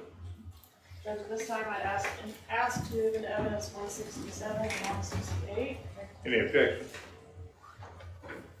None for Mr. Garcia. No objection. To be admitted without objection. You may. 167.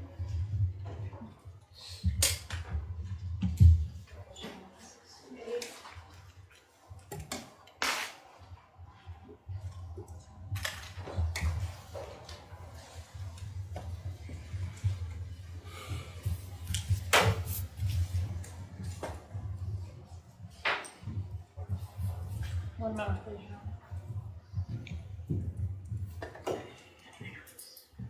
No further questions. Cross. None for Mr. Garcia. No cross. All right. Any juror have a question at this point? All right. If not, you can shut down. Do we need to keep him further? That's right. Might need him further. No objection. No, Your Honor. All right, you're excused. Thanks for being here. Free to go about your business. Are you next witness? State called Sean Yao. Yes.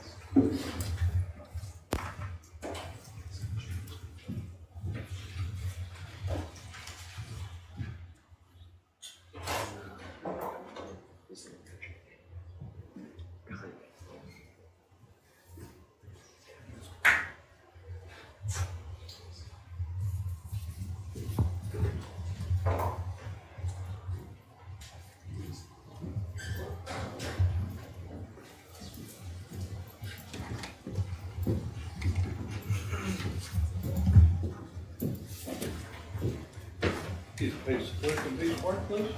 Swear affirm testimony about giving this case be true, full truth, and nothing but the truth. I do.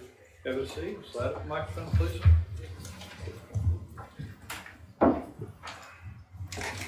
Please introduce yourself and spell your name. My name is Robert Sean Yao. The last name is spelled Y-A-O. All right, Mr. How Yao. do you spell Sean? A couple of ways of doing that.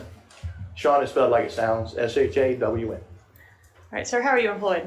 I am the current forensic supervisor at the Tallahassee Police Department. And what are your duties at the Tallahassee Police Department? Currently, as a forensic supervisor, I perform the day-to-day operations of the unit, ensuring that there are forensic specialists available to respond to requests for assistance for crime scene processing or forensic examinations for the city of Tallahassee. I also respond when needed to go ahead and assist and help process scenes or to offer any kind of advice or assistance to my forensic specialists on the scene. How long have you been so employed? I've been with TPD for almost 6 years. I started in November of 2013. What about before that? Prior to that, I was a senior crime laboratory analyst in the crime scene section of Tallahassee Regional Operations Center Crime Laboratory at the Florida Department of Law Enforcement. How long did you do that? I did that for 19 years. All right, and could you tell us a little bit about your training and education in the area of forensic examinations? I have a Bachelor of Science degree in microbiology from Auburn University. I have a Bachelor of Science degree in criminology from the Florida State University. And I have a Master's in Criminal Justice Administration from Southern Columbia University. At FDLE, upon hiring, I went through a very rigorous training program to prepare me for the collection, preservation, and collection of physical evidence with regards to the various forensic disciplines that FDLE has. This is training in the collection, recognition, and preservation of things like latent prints, firearms, DNA, toxicology, computer evidence recovery, and a variety of other more specialized trainings to enable me to do what's known as crime scene analysis or forensic crime scene analysis, which is what my certification was in.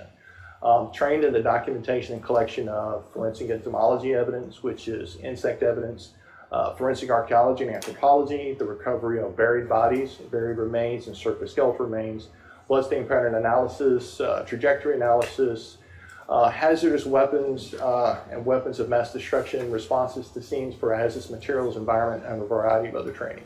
The training for primary takes about a year. Textbook learnings, practical examinations, as well as going to specialty courses, and then going through a supervised casework period where I made the decisions and processed the scene under the supervision of a certified analyst. At the end of about a year, you're certified to respond and perform independent casework as a crime scene analyst with FDLE. And then the training after that is continuous from there on throughout your entire career. You mentioned trajectory analysis. What is trajectory analysis? There are two forms that we utilized in my training that I was trained to do. One is bullet path documentation. Bullet path documentation is the proper form and technique to document how bullets pass through objects and where they go. In order to do a trajectory analysis, which allows an examiner to take the documentation and the evidence that I preserved and determine the most probable point of origin of the projectile where it originated based upon its terminus as well as other items of physical evidence that were present at the scene. All right, and did you conduct any analysis in reference to the trajectory on the case that we're here about today? No, I did not. All right. Have you reviewed some items of evidence in order to consult regarding the trajectory in the case that we're here about today? Yes, I did. What items did you review in preparation for your testimony today? I was present on scene at the time of the primary processing. I also reviewed forensic specialist 2 Joanna Maltese's report as well as the medical examiner report. I took a look at photographs that FS2 Maltese took, as well as the sketches that she created in conjunction with her examination. All right, and is trajectory analysis a topic upon which you have previously been qualified as an expert? Not in the analysis per se to determine the point of origin, but in bullet path documentation and evaluation of those bullet paths. All right, and do you have any opinion about the bullet path in this case? Maybe we can sidebar? Do you wish before Dyer? There's something I want to bring to the court's attention this morning.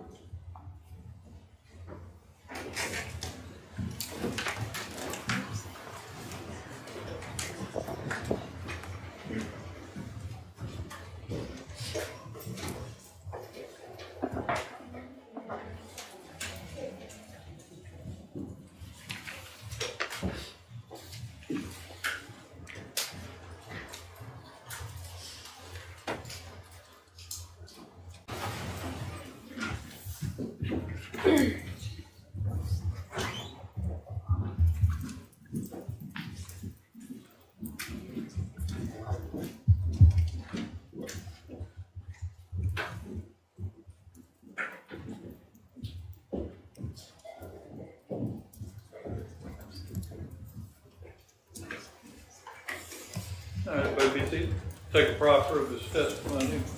Captain. Mr. Yao, I asked you to review the evidence in this case and offer me an opinion on whether or not the shooter, the evidence is more consistent with the shooter in this case being a taller individual versus a shorter individual. We're talking about the difference between 6'1" and like 5'4"-ish.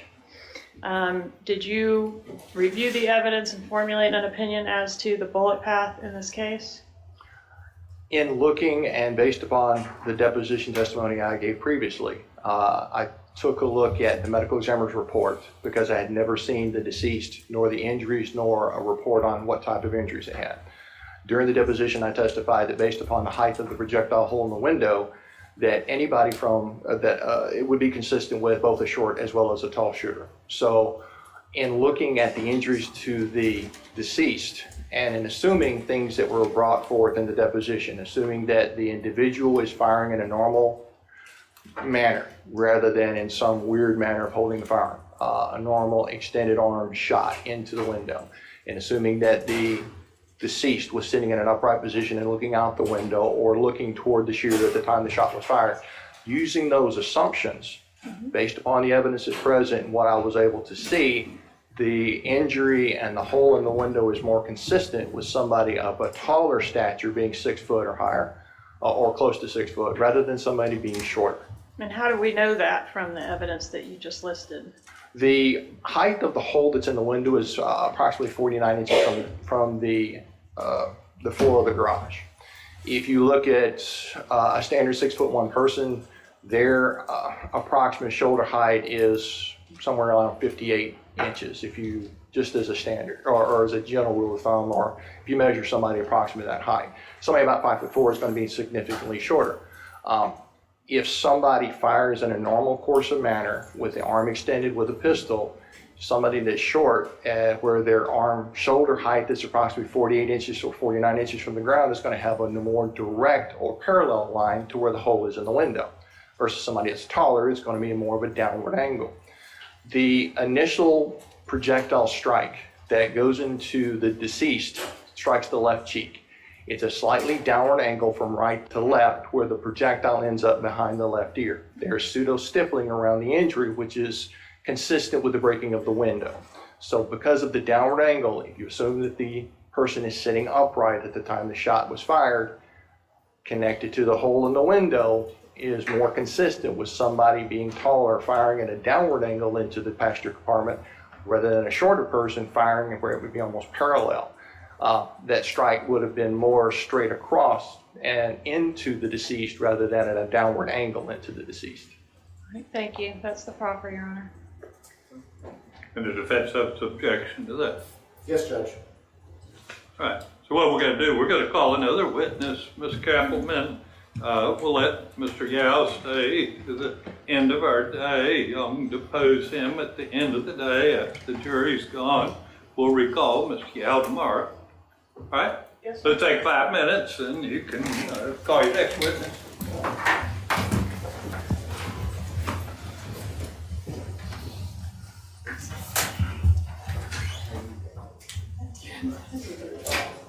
Everybody be seated.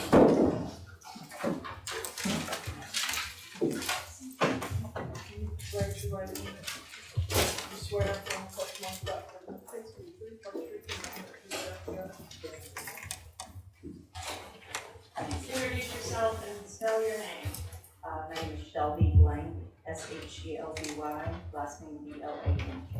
And how are you employed this morning? I'm a general surgeon at Tallahassee Memorial Hospital. How long have you been performing those duties? For 13 years. Could you briefly explain your education and training? I've received my undergraduate degree at Florida State, a master's degree at the University of South Florida, followed by my medical degree at the University of South Florida, and a 5-year general surgical residency also in Tampa. A little bit more. Put it up. And my general surgery residency was also at USF in Tampa. All right, and did you have an occasion to treat a patient by the name of Daniel Markel? Yes, I did. And what was Mr. Markel's condition upon admission to the hospital? Extremely critical. Right. And I'm going to show you a photograph which has been introduced into evidence as states 23. Is this how Mr. Markel appeared upon his arrival at the hospital? Yes. Okay. And I'm noticing some swelling and disfigurement to the face. If you could just hold that up and explain what it is that we're observing there. There were two penetrating injuries, one to the mid-forehead, one to the cheek, just inferior to the orbit or the eye. There was generalized swelling and bruising of both eyes and the mid-face. He has a breathing tube and an ET tube that was placed during his resuscitation, and again, generalized bleeding from the nose, ears, and eyes.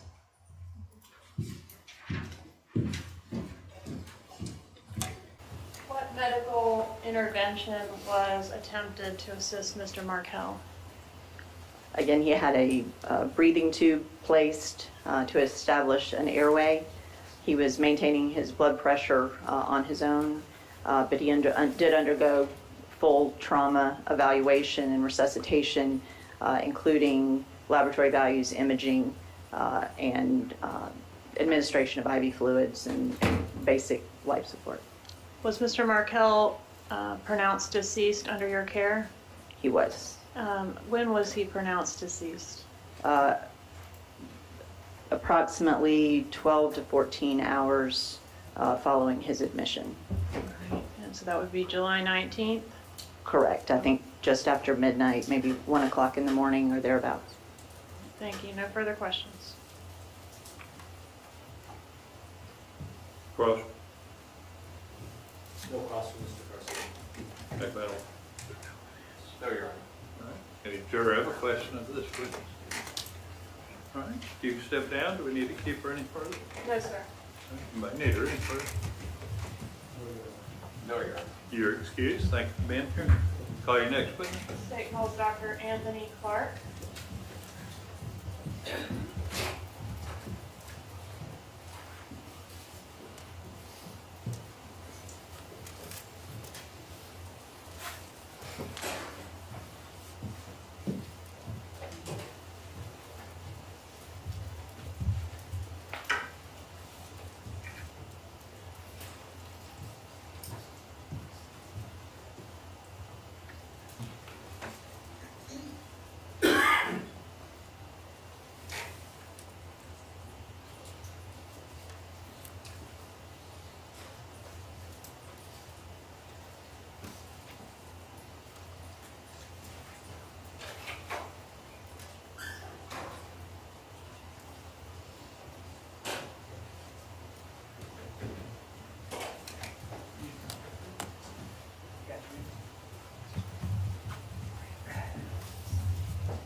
Would you face the clerk and raise your right hand, please? You swear affirm the testimony you got given in this case to be true, whole truth, and nothing but true self and God. Yes, I do. Have a seat and slide up the microphone, please. Please introduce yourself and spell your name. Dr. Anthony J. Clark, Anthony, A-N-T-H-O-N-Y, J. Clark, C-L-A-R-K. How are you employed, Dr. Clark? I'm employed by KWB Pathology Associates as an associate medical examiner for the District 2 Medical Examiner's Office here in Tallahassee. I also have duties as an autopsy pathologist for TMH, for Tallahassee Memorial Healthcare. How long have you been employed in that capacity? I started at KWB in 2007 on August 1st. Could you tell us a little bit about your training and education? I obtained my Bachelor of Science degree from the Massachusetts Institute of Technology. I did 2 years of animal research at MIT, and then I was accepted to the Jefferson Medical College in Philadelphia. I graduated from the college and did a 2-year general surgical internship at New Britain General Hospital in New Britain, Connecticut. I then went to the Hartford Hospital in Hartford, Connecticut, and did 4 years of anatomic and clinical pathology. I then traveled down to Atlanta, Georgia, where I did a 2-year forensic pathology fellowship with the Fulton County Medical Examiner's Office and associated with Emory University. I graduated from that program and got my first job as the Southwest Regional Medical Examiner in the Multi-Crime Lab for the Georgia Bureau of Investigation Division of Forensic Science. I remained in that position from 1994 to 2007 and then traveled down to District 2. I am a licensed physician in the state of Georgia and Florida. And what are your duties as a medical examiner here in Florida? As a medical examiner, I'm involved with the death investigation. I'm the one that performs the examination of the decedent to determine the cause and manner of death. How many autopsies have you performed in your career? It's over 6,500. Have you ever testified as an expert in a court of law? Yes, I have. How many times? Over a couple hundred times. And was that always in the area of forensic pathology? Yes, ma'am. What is forensic pathology? Pathology is the study of tissues, whether it's plant tissue or human tissue, looking for obvious signs of disease or pathology or abnormalities. Forensic pathology is the ability to present that in court. Judge, at this time I would tender Dr. Clark as an expert in the area of forensic pathology. Either side wishes for it. No objection. Can't argue that experience, no. All right, Dr. Clark, did you conduct the autopsy of Dan Markel? Yes, I did. When was that autopsy conducted? The autopsy was performed on July 19, 2014 at 11:55 hours. Where was the autopsy conducted? This autopsy was performed at the Tallahassee Memorial Healthcare morgue. Did you take photographs during the course of the autopsy? Yes, I did. Would the use of those photographs assist in your testimony here today? Yes, they would. I'm going to show you what I've marked as State's Exhibits 26 through 35, absent 27. So 26, 28, 29, 30, 31, 32, 33, 34, 35.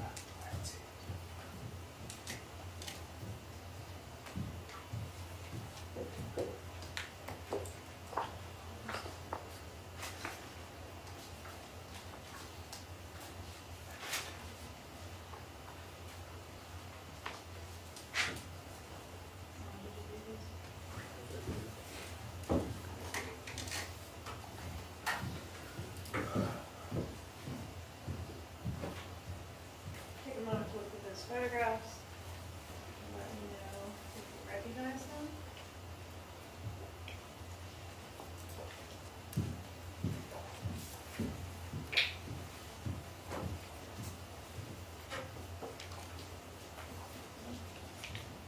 Okay. Yes, I do recognize these photographs. How do you recognize them? These are the photographs I took at the time of the autopsy. Are they fair and accurate photographs of the autopsy that you conducted it? Yes, ma'am. All right, Judge, at this time, I would ask moving to evidence states, I believe it's 26 through 35. You said you pulled 27, was your In there. initial I comment? just think I have it out of order, so it'll be 26 through 35. All right. Is there objection? No objection, Judge. All right. No objection. They'll be admitted. May I publish? You may. All right, Doctor, I'd like to just kind of have you explain to the jury how an autopsy begins and then walk us through the autopsy of Mr. Markel using these photographs to assist you. So how would you begin an examination? Well, actually, a medical examiner investigation starts with information. So I received the call about the death of this individual, and then they put the body in a body bag that's brought down to the morgue. And then I began by checking what's on the outside of the bag, and then open the bag and start taking photographs and start making my observations. In gunshot wounds, we always take x-rays because we're interested to see if there's any remaining bullets in the body, and if there are, where they are located. So we'll do x-rays on the shooting. We start on the outer, externally, documenting any clothing, personal effects, medical devices, injuries. Then we do things like height, weight, eye color, that kind of thing to show what the individual looked like. And then we start what's called the internal examination, where we open up the head, neck, chest, and abdomen. And if there's external trauma, what happened to the internal organs from that trauma, if any. Natural disease is a big factor in the cases that I do. Bad heart disease or lung disease, etc. We also collect specimens for toxicology. We collect specimens for DNA studies if needed, and whatever other ancillary studies may be needed. We fingerprint everybody now. And there's some other things like that. I want to start with State's Exhibit 26 and ask you to explain to the jury what we're looking at here. I believe the judge would like to start with this pointer. He's got the pointer. State's Exhibit 26 is an X-ray, what we call a AP X-ray of the head. You can see the top of the head here. This is the jaw, right side, left side. And within this, you can see that there's some wider spots here and here. These are the bullets that I've eventually recovered. So I had an idea where this bullet is. Now I have an idea where this bullet is. Also, there's some fracturing going on here on the side of the face, which it's hard to point out from this distance. But so right now, this is the main reason why I'm getting these X-rays, to show that there are bullets still in him and that they are still there, and they're a good size too. And you mentioned having extracted these bullets from Mr. Markel's body, but they've been turned over to law enforcement. Yes, ma'am. State's Exhibit 27. Okay, so the first one is basically front to back, and this is a side picture to show me exactly where this first bullet is here. So it was up here, and it's towards the back of the cranial bolt, okay? And then this one's right here, showing it here. There's larger pieces here, but we're interested in gathering this bullet and this bullet right here. And when you say larger pieces referring to this, is this part of the bullet as well? Yes, ma'am, it looks like a large fragment there. Now remember that this is somewhat magnified to the way we take these X-rays, so that piece is not as big as it looks in real life. State's Exhibit 28. State's Exhibit 28 is showing, this is what we call the identification photograph to show his face. Well, you want to turn it 90 degrees? Not just, yeah, I think it might be easier just to explain it, yeah. And so I, Zoom out at all, but is that okay? yeah, and we put the identifying tag down here with the case number, the date, and my initials should be down here. And we've cleaned up the face as best we can, but this is what we call the identification photograph. Now in this identification photograph, you can see there's quite a bit of trauma to the face, and there's distortion of the left side of the face, quite a bit of swelling going on here, bruising going on inside the tissues here, what we call raccoon eyes or bilateral eye bruises here and here. There's a gunshot wound here, and there's a gunshot wound here. So there's two separate gunshot wounds that we're looking at here. State's 29. State's Exhibit 29 is showing one of the gunshot wounds to the left cheek area. You can see it is right here. You can see the bruising in the tissue back here. This bullet actually traveled from here and wound up just under the tissues here, inside, below this left ear here. Now the interesting thing is these large areas of abrasion. They're irregular, and some are small, some are large, and they kind of scattered onto the ear, come in a band this way, onto the nose, and you can see that there's some on the upper neck here. This is what I called the report pseudo-stippling. Stippling is something that occurs from gunfire because there are burning a number of particles of gunpowder coming out. And when they hit the skin, that actually causes abrasions. Now, when you shoot through a door or a window, you're fragmenting the wood or the glass, causing other debris to fly out.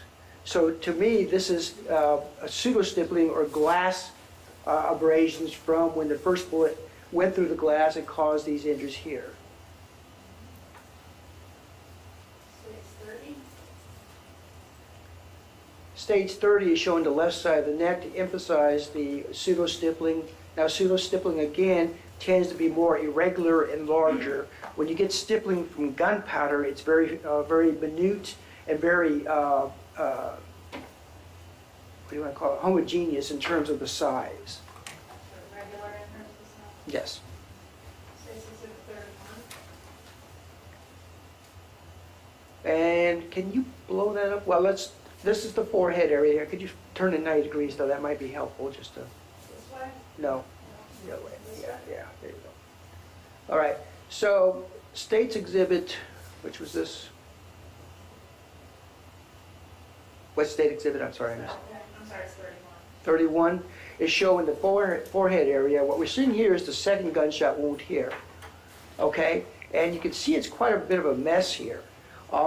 And I'll explain to you in a minute why that is, but this is where the bullet hit it here, and that's the bullet that winds up in the back of the inside of the skull that you saw in the X-ray, okay? So this one here, this is irregular because he was wearing a pair of glasses at the time he was shot. So just like I'm standing here looking at you right now, that bullet hit those glasses. And when he hit those glasses, and I believe there were plastic frames from what I could see in the pictures, they broke open the plastic and caused a cue ball hit and a rack of balls to disperse the plastic, and that plastic went and just popped that hole. So you didn't get a nice round hole, but you got more of a ragged hole there because of that.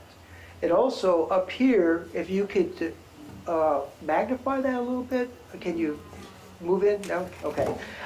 There was some fine stippling up in here. There's some kind of irregular ones up here, which may be part from the glasses being exploding here. Yes. Okay, yeah, okay. Now you see all these little dots here? That is gunpowder stippling. Can you see the difference from the larger irregular abrasions? This is real fine stuff here. And to me, that puts the gun at a closer range, or there's no window there, or intermediate target as we call it, so that this puts it in a shorter range of gunfire. And that's usually up to 18 to 24 inches that you're seeing. Seeing that, it can be closer. The only way to really tell is to get the weapon, the same ammunition, and do some test firing from different distances, which the firearm people do and I don't. Okay, so the smaller marks that we're seeing there were caused by the hot powder that came out of the barrel of the firearm. The burning and unburned gunpowder, yes, ma'am. And that's how we know that the gun was within 18 inches of Mr. Markel's head at the time it was fired. Yes, ma'am, 18 to 24 inches. And then the larger marks there, am I understanding you correctly, that was caused by glass or plastic from the glasses? Yes, ma'am. State's Exhibit 32.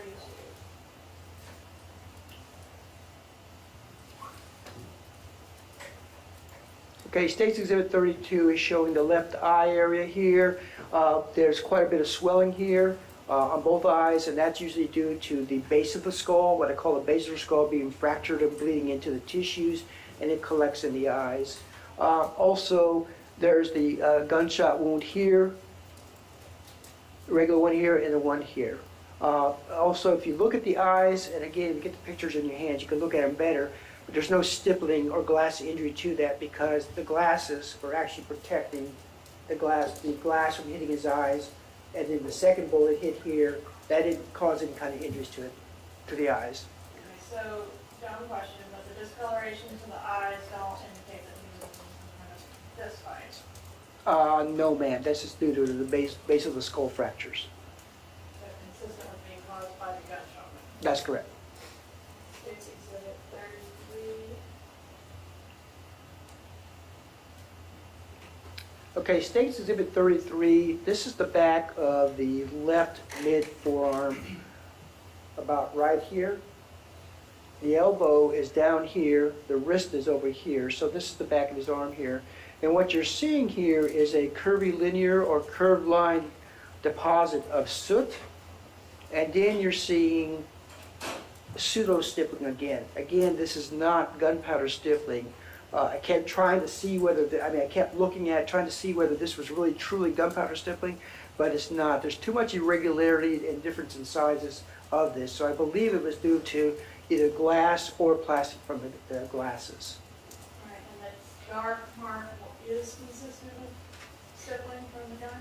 The dark mark is soot, and that's a deposition from the gun itself.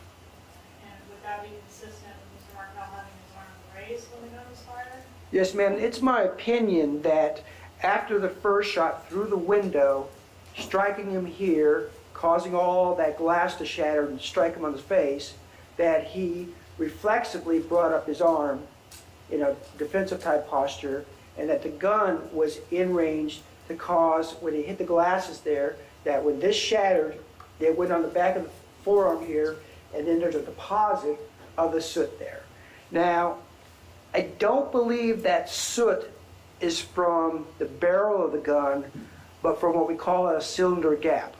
That there may have been a revolver used in this case, and that the gap between where the cylinder is and the barrel, gases can come out there and soot can come out there too, and that could cause this kind of curvy linear soot deposit there. And would a soot deposit from a cylinder gap also be consistent with the close range shot as you previously described? Yes, ma'am. I don't know where the arm was in relationship, but it had to be close enough that when the glasses got hit by the bullet, that shattering plastic struck the skin far enough. So if you were like this, I think that's too far away, but within inches of that area. All right, and you described what your opinion is the first shot would be the one that came in the cheek and ended up near the ear area? That's correct. Would that shot alone have been fatal, Mr. Markel? No, ma'am, I don't think it, I know it wasn't, and he's got quite a bit of bruising there. It may have stunned him and disoriented him, but I believe he was still alive to be able to put his arm up also and have this injury associated with the shot to the, between the eyes there. State's Exhibit 34. Okay, State's Exhibit 34 is a picture of the bullet. I always try to we'll clean the bullet up and show the bullet itself. And you can see it's from gunshot wound number 2, which is to the cheek here. And if you compare it to the x-ray, you saw that it was kind of almost barrel-shaped or squared off type of bullet, and it's pretty well intact here. So that's the bullet there. All right, so gunshot wound number 2 is what you're calling it in this photograph, but it's your opinion that this bullet was fired first. The gunshot wound number 1, isn't it? Okay. State's Exhibit 35. State's Exhibit 35, and you can see that this bullet's quite flattened out. This is the gunshot wound that went in between the eyes here and wound up in the brain back here. And in the x-ray, you saw that it was very flattened out, and that's what we recovered here. All right, and this would have been the wound which caused Mr. Markel's death? Yes, ma'am. All right, and is there any reason why the bullet in State's Exhibit 35 is so much more uniform than the one in State's Exhibit 34? The bullet from gunshot wound number 2 and 34 hit mostly soft tissue. It did strike the bone, but it was going at a kind of like this and going along the bone. The other one was actually going through bone in this area here and gone through the glasses too. What, if anything, can you tell us about the trajectory of these bullets? All I can talk about is the trajectory through the body themselves. And again, my orientation is the person lying on the table, what we call an anatomic position. They're looking forward, arms by their sides, toes pointed down. That's all I can tell you about that. All right, so did you document as far as each shot, whether it was left to right, front to back, up, down, that kind Yes, of thing? ma'am, I did. Okay. Could you tell us, you may have already gone through it, but I'd like to go through that one more time. Let's start with the shot that is, in your opinion, the first shot to be fired. Okay, the first shot to be fired in the autopsy report again is gunshot wound number 2. I tend to start from top to bottom. That's the left cheek and face. That traveled from front to back, very slightly down, and very slightly right to left. So it's going this way into the face.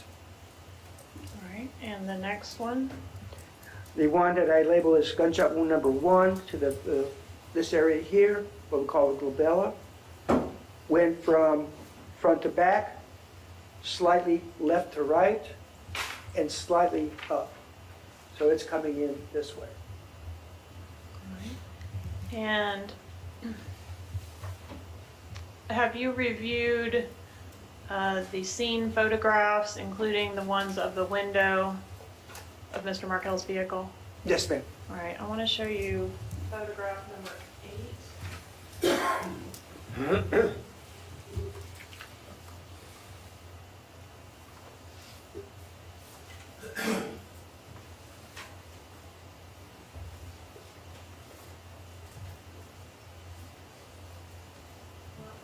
But I'm thinking 17 will do. Publishing states 17. We talked. Sorry. Oh, I'm sorry. You spoke about the glass and how the glass created the pseudo-stippling. Do you have an opinion as far as the glass and how it would impact the I think you called it an intermediate target. If you could explain what that means. An intermediate target is just something between the muzzle of the gun and the final target, there's something in between. It could be a baseball cap, it could be a window, it could be a door, it could be a wall. All right, and is the pseudo stippling that you previously described the evidence that you're relying on to indicate that the victim was shot through this glass? That's correct. Okay, and that's consistent with the image in State's Exhibit 17, which you also reviewed? That's correct. Okay.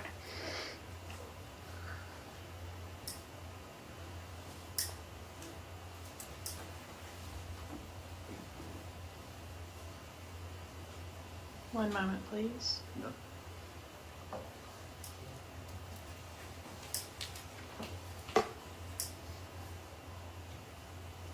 All right, Dr. Clark, what was your opinion regarding the cause of death in this case? The cause of death was written down as gunshot wounds of the face, head. All right, and what was your ruling as to the manner of death in this case? The manner of death was a homicide. No further questions.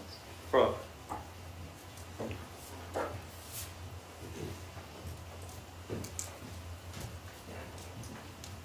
Good afternoon, doctor. My name is Mauricio Padilla. I represent Mr. Garcia. I'm going to ask you a couple questions about your testimony. Is that okay? Okay. In this particular case, did you use any trajectory rods? I don't usually take pictures with rods in place. I probably did, but I don't remember specifically. Could you explain to the jury exactly what a trajectory rod is? It's a metallic rod that we use, or you could use any kind of materials, but then connect the dots basically. So you would take the rod, stick it in the entry wound, and follow it back to where it went into the brain, and that would show you the trajectory through the body there. Okay. And whose decision would it be to use a trajectory rod or not to use it as a trajectory rod? Would that be your call as the doctor? Yes. Mm-hmm. And the decision not to memorialize the actual use of these trajectory rods, was that your decision? Yes. And in what percentage of cases do you memorialize the actual use of the trajectory rods as opposed to not use? 2 gunshot wounds like this, and the bullets are recovered in the body. They're not really useful because I can tell the direction by looking at them. A lot of times I use trajectory rods when you have multiple gunshot wounds that have been what we call perforating gunshot wounds. You got an entry and an exit, an entry and an exit, and I may memorialize those. Did anyone provide you any information regarding the positioning of Mr. Markel when he was taken out of the vehicle?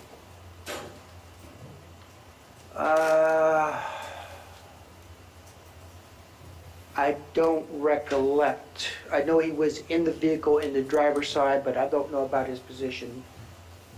Did you have any communication with members of either the state law enforcement or the FBI regarding the trajectory of the wounds in this case? State or FBI? I did not. Any law enforcement? Did you have any communication with any law enforcement regarding the trajectory of these wounds? Well, yeah, the Tallahassee Police Department. Okay. 1 second, please. Okay.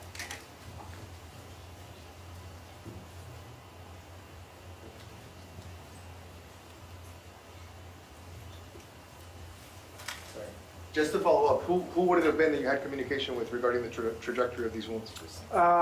Investigator Scott Cherry and William Cornegay were at the autopsy, so I would discuss the trajectories with them through the body. And then whoever read the report would know.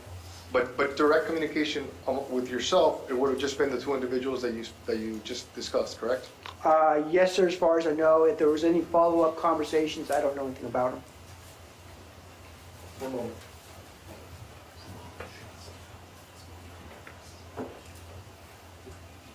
There's an investigator by the last name of Yao. Sean Yao, did you have any communication with him? Yes, okay, yes. Mm-hmm. Did you have communication with him regarding the trajectory of these rounds? Yes. He read the autopsy report and asked me about them. Okay, and how did that conversation go? We did hearsay. Overruled. Go, you can answer. Yeah, we just talked about what the trajectory was through the body. Okay. And when was that conversation? Did you have one conversation or multiple conversations? Just one conversation. That was a couple of days ago. Okay. And that was over the phone? Yes. Okay. Oh, he actually came by, probably within the last 2 weeks, he came by the office. and we discussed it, but we didn't really look at pictures or anything like that, and then we discussed it on the phone, because he hadn't read the autopsy report yet. Okay, so he came in person to your office to discuss the trajectory, correct? Right. And then he called you on the phone? Right.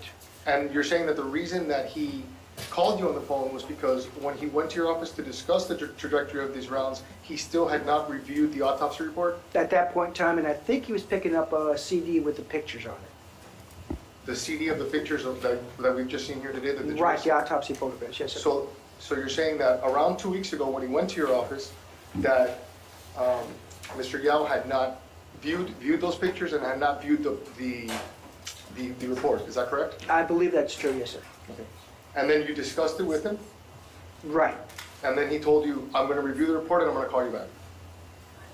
Is that correct? No, I didn't say anything about calling me back, but he did call me back. Okay, and so what was the purpose of that phone call, in your opinion? Just to talk about the trajectory on that, through the body. What about the trajectory? To confirm that that's what I was talking about. Because that wasn't discussed during your your in-person meeting? Right, because he hadn't read the autopsy report yet. Right. As a medical examiner, is it odd that at this late stage in the... That's not an appropriate question. Anything else? One moment.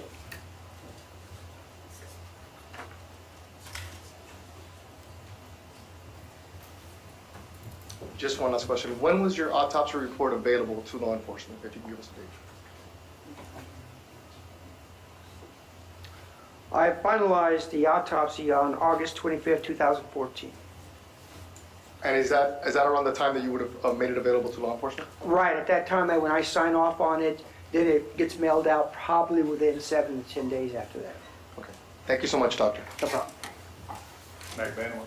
No question, Joe. Redirect. No, Your Honor. All right, any juror have a question of this witness? All right, step down. Do we need to keep him further? You may be released. Either side needed? Now for Mr. Garcia, Judge. No, Your Honor. All right, you're excused. Thank you, Tim. Call your next witness. State calls Len Harvey.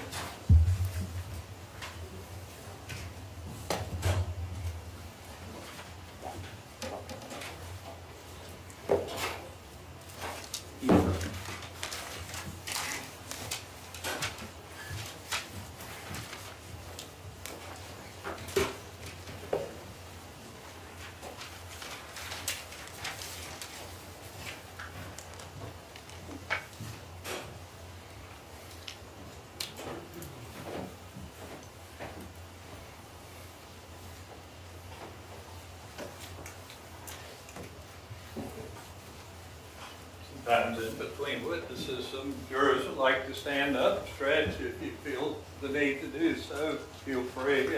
Sometimes I like to stand up every once in a while, particularly after lunch. Sometimes it can be a little bit of a struggle.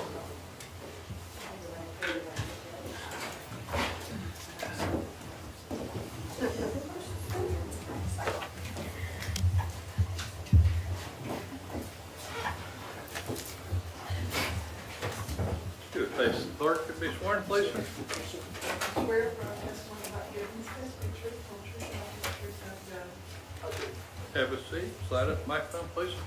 I'm sorry. Slide up to the microphone. Sir, please state your name and spell your name. Okay. It's Len H. Harvey.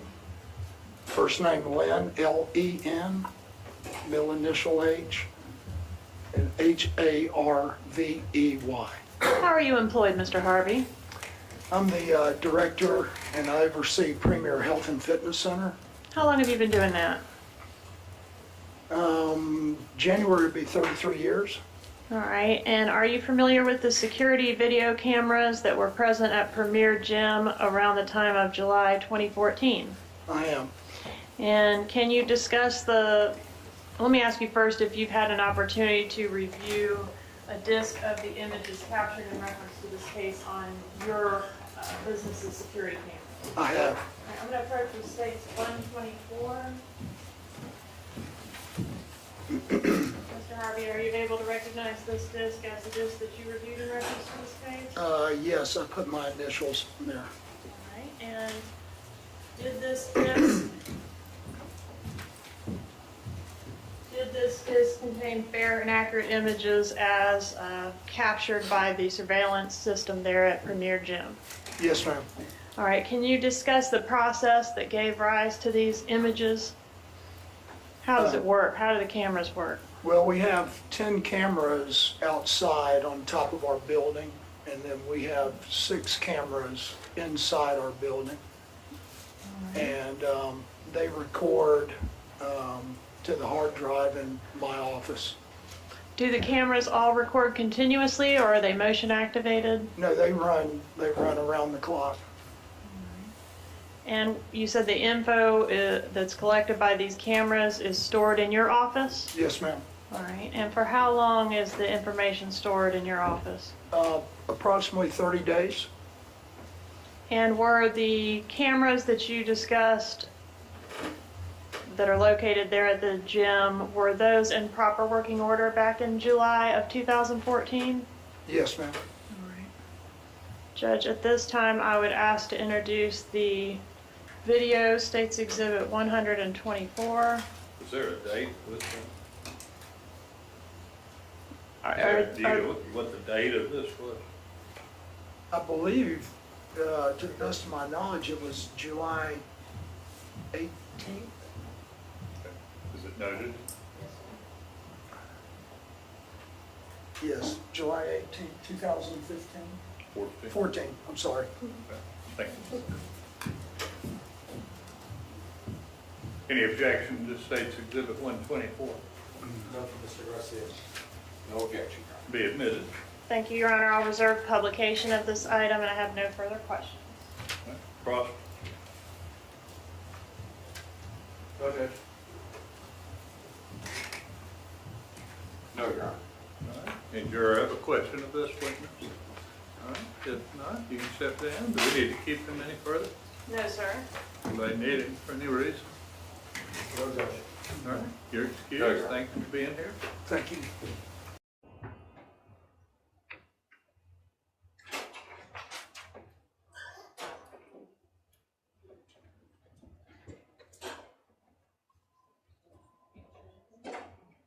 Come up here, please, sir.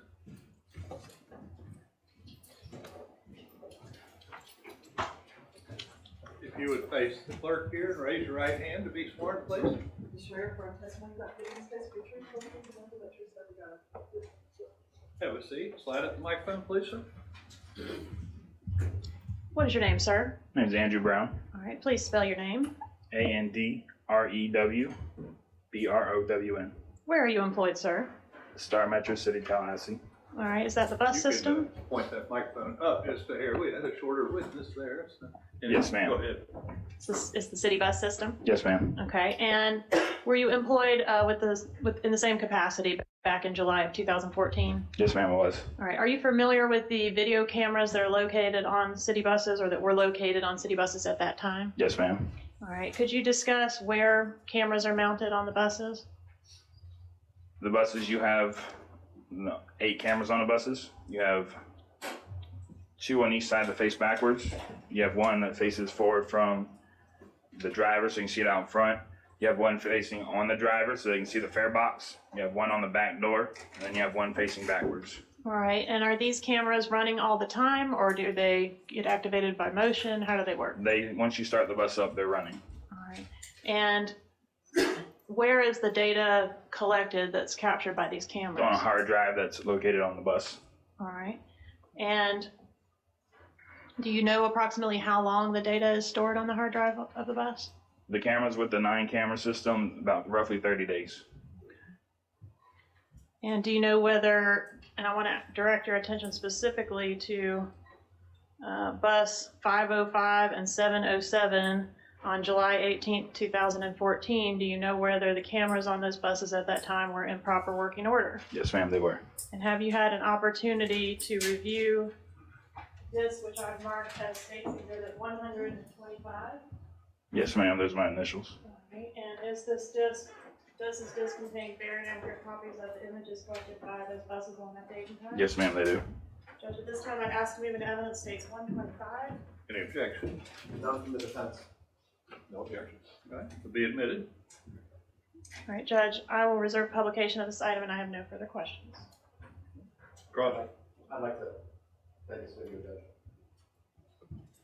I would object to the defense. It's moved into evidence. What?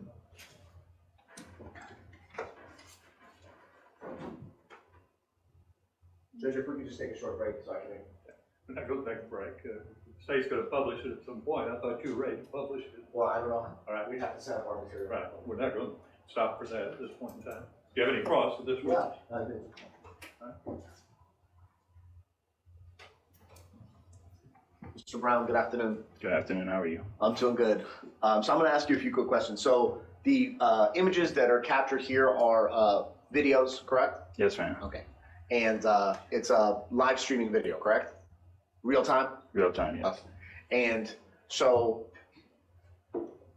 the videos are situated throughout the bus, from the front of the bus to the back of the bus, correct? Yes. And what is the purpose of the videos? Purpose for the videos on the bus is in case there's any sort of accident or incident on the bus, we're able to record and copy, give to police, or if there's a complaint on the bus driver, we're able to view and see if the complaint is valid or not. Now, what's the quality of the video? Is there like a specific level of quality that the video has? As in, I mean, it's not HDMI, it's not high def. Well, that's the question I had. Is it, what kind of resolution, if you have that knowledge, is the video? I don't have that knowledge. Now, the video that you have, these are your initials on this, sir, correct? Yes, sir. I'm sorry, let me finish the question, I'm sorry. Exhibit 125, your initials are AJB on this, correct? Yes, sir. And you watched this video and you watched it with the government, correct? Yes, sir. You sat down in front of a computer with Ms. Kappelman? Was it Ms. Kappelman? No, ma'am. No, sir. It's okay. The facial hair, right. So you sat down with somebody from the state attorney's office, or was it a law enforcement officer? State investigator. Okay, so you sat down with the state investigator and they played the video for you? Yes, sir. Okay. And what did the video show you? It shows bus at the bus stop at McClay, I think it's McClay Boulevard and Thomasville Road. You see a Prius pass in front of it. As it goes forward, you can see the bus going down Thomasville Road going southbound. Yes, sir. The bus catches back up to the Prius, and you're able to see the Prius get into the left turn lane to make the left turn off of Thomasville Road onto Benton. To your recollection, are you able to see inside the Prius? As it's leaving, yes, you can see inside the Prius. Okay, and what do you see? You see two occupants, passenger, kind of fidgety, wearing a white shirt. What about the driver? Not able to see the driver clearly. What about in the back seat? Not able to see the back seat.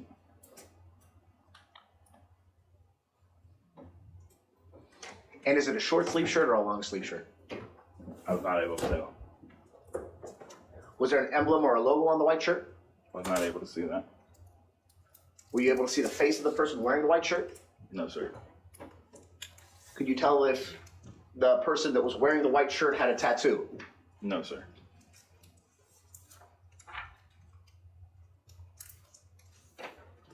Could you tell if the person in the white shirt was holding anything? No, sir. How long do you see the image of the person wearing this white shirt?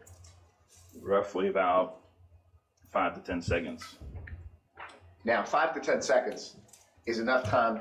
You would agree with me. Let's just go ahead and do it right now. So 5 seconds is starting now.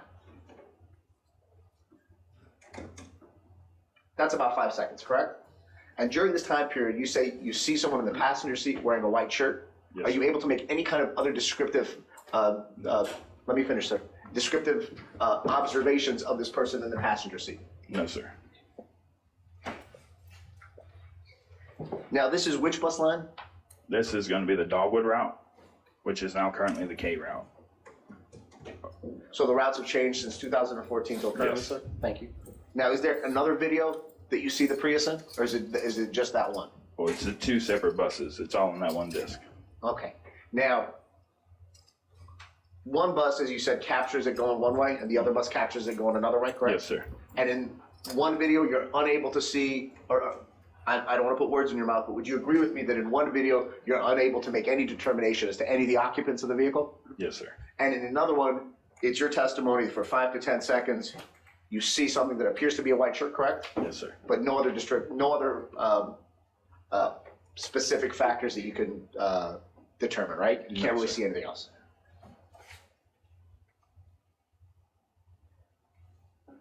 To your knowledge, were you shown pictures of the video? No. So you were just shown the video itself, correct? Yes, sir.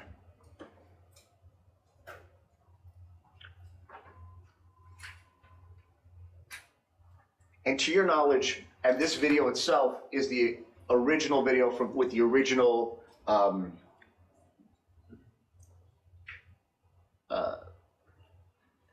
picture that you saw, correct? It hasn't been modified or enhanced in any way to your knowledge? It's been enhanced. It has been enhanced. What does that mean? They took it was because it's two separate videos. So they made it into one video, and they've added in our system we can't add circles or to highlight anything, and they add some highlights to the vehicle. So let's go over what that means. We're talking to the witness? Yes, sir, I am. Let's talk about what that means. The video footage, the original footage, was taken and altered, correct? Yes. And was it altered by your company, or was it altered by the prosecution? It was not altered by Star Metro. Okay, so that means it was altered by the prosecution? Yes, sir. So this video itself, the one that we're going to show the members of the jury, the one that you have your signature on, is this the original or is this the altered video? That is not the original. So that means this is what? The altered video. No further questions. No crossover, but if we could come Redirect? What? If we could come sidebar for objection.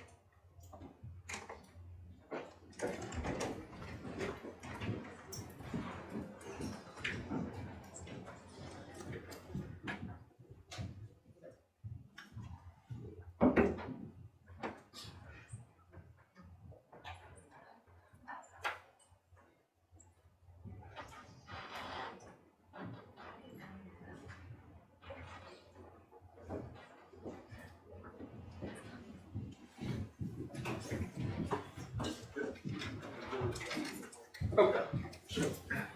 All right, we'll take 10 minutes.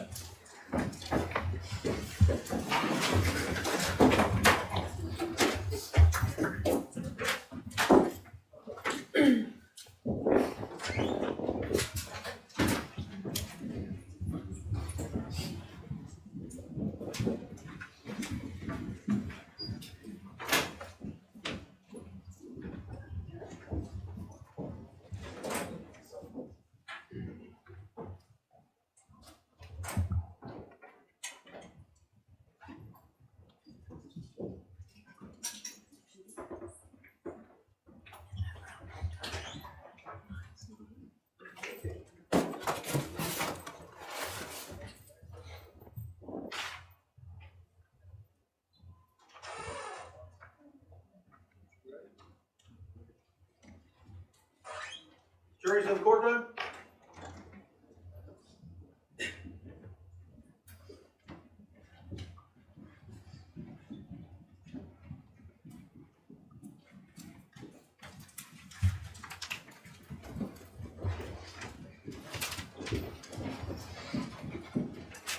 Everybody be seated, please.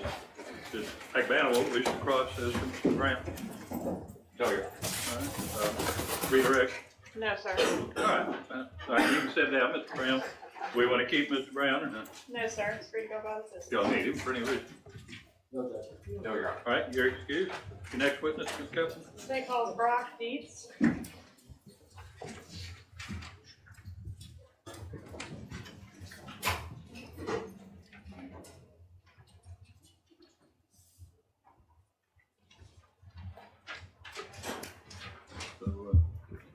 I don't know who the juror was, but y'all did exactly right. If you need a break, just let us know. We'll take a break when you need to take one.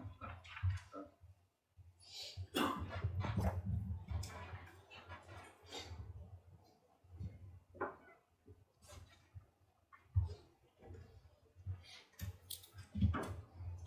we got the parking arrangements and so forth getting in. All right, court administration treating you okay? All right, let me know if there's a problem with that. But, all right, we've made some county employees are having to park elsewhere, so you don't have to take. The tenured one, right? Yeah, y'all got priority.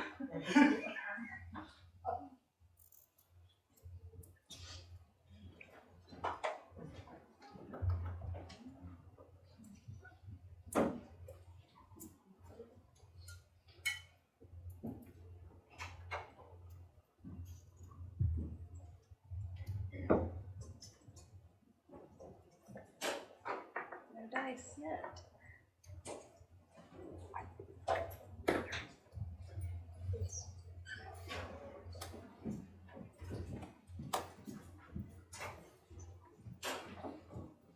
If you would face the clerk to be sworn, please, sir. Swear affirm testimony about giving this the truth, whole truth, nothing but truth, so help you God. I do. Have a seat, please. Slide up the microphone. Please say your name and spell your name. First name Brock, last name Dietz, D-I-E-T-Z, How do you spell Brock? B-R-O-C-K. How are you employed? Excuse me. I'm a detective with the State of Florida's Bureau of Fire, Arson, and Explosives Investigation How long have you been so employed? since 1994. And as part of your duties there, do you look at video surveillance and attempt to clarify video surveillance? Yes, ma'am, that is correct. Since 2002, for the past 17 years, one of my job responsibilities is to perform forensic video analysis. And what training and experience do you have in that area? Can I refer to my notes? Sure. Over the past 17 years, I've had the ability to be able to go not only through private vendors that sells the equipment and the software, other public agencies, FBI is one of them, and also other forensic scientific organizations that I've received training up under. All right. And how many occasions have you had during the course of your employment there to attempt to enhance or clarify videos? I've worked over 750 video cases since right. 2002. And what types of things can you do with these videos? The technique that I use is basically clarifying video. The way I like to describe it is simply the video has been recorded and I clarify it so that the judge and jury can make an educated decision on what they're seeing. A good way to describe it is if you turn off all the lights in this room and there's something being recorded, I simply just raise the luminance up so that you can see what's already there. All right, so you can make the images brighter? Brighter, identify objects or subject matter that needs to be identified by highlighting them. Enlarge them is another one. Perhaps slow down the video so that the judge and jury can see the events that are occurring. Are you able to clip out portions of the video to, like if you had, 15 hours of video, but only 2 or 3 minutes that are important, would you be able to isolate those images? That is correct. All right. And what about drawing circles around things that, the prosecution wants to highlight? Is that something you'd be able to do? Yes, ma'am, that's easily done in the software that's available to us. All right. Were you asked to clarify some videos in reference to the case that we're here about today? That is correct. I want to specifically draw your attention to State's Exhibit 124, some clips from Premier Gym surveillance from July 18, 2014, and State's Exhibit 125, some clips from some city buses that were taken from that same day. Are you familiar with those State's exhibits? I am. And did you attempt to clarify or do any analysis on those State's exhibits? Those specific clips, in my terminology, I clarified them. All right, and tell us exactly what you did. Let's start with the gym surveillance clip. Okay, with the Premier Fitness and Health, and I'll describe the software and that we use at the laboratory that I performed this analysis on. For this specific case, I was using Avid. Avid is a leading industry non-linear editing software that gives us the capabilities to be able to take video footage or streams of it and make the edits that we need to do, such as the ASA had described. We can take out portions that extend too long. What's an ASA? Assistant Secretary. Thank you. It's okay. Carry on. And and also Avid that we have has a forensic software suite or a plugin called Detective that is made by Ocean Systems. Those plugins allow us to be able to highlight the subject matter, perform frame averaging, expand on a field of view that we need to concentrate on, such as magnifying it. And that is the software, again, that we use. Specifically for this case and the footage from Premiere, I redigitized the original footage. When I say redigitize is, I took DVR decoder, which is part of the plugin of the forensic software that we have. I took that, it's a pixel for pixel, records what you're seeing on the screen. I can take DVR decoder. This particular video was played in what they call a TVR player. It's like a VLC player or Windows media player, but there was one that was specific for that type of software, or the images that I received. It was called TVR player. The video was playing in it, and I took the plug-in DVR decoder and outlined the video and recorded it pixel for pixel. When I say pixel for pixel, I'm not losing any information. that allows me to be able to input that video file into Avid. What's occurring these days? Ma'am? What's Avid? Avid is the nonlinear editing software that we use to perform these clarifications on. Okay, so you're copying it out of its player that comes with it that's prescribed with the surveillance system from the gym? Correct. And then plugging it into some other format? Yes, ma'am. And we do that because these file formats will not import into Avid software.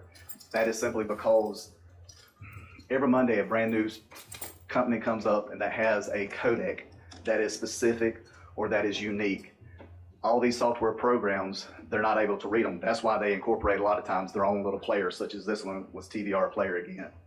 So I'm not able to just import that file into my software. I have to, what I call, redigitize it to be able to bring it back in.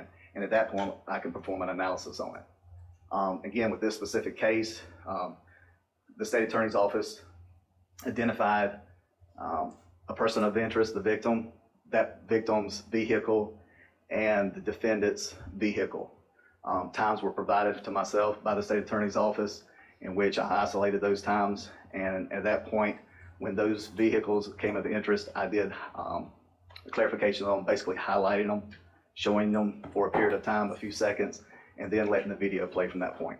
All right, so when for example, we're talking about the green Prius, when that comes into view, you kind of pause the video for a second, draw a circle around it, and then let it play through, and then that clip ends, and we go to the next clip where either the victim or the Prius are in view, and the same thing happens. Is that correct? That is correct. All right, and are the times that are shown on each of those clips that you've put into this presentation accurate and consistent with the times that were on the original? Yes, that is correct. All right, and you didn't alter or change anything in like adding or taking out vehicles or people or anything like that? No, ma'am, I did not. I simply highlighted the interest, the vehicles, and the person.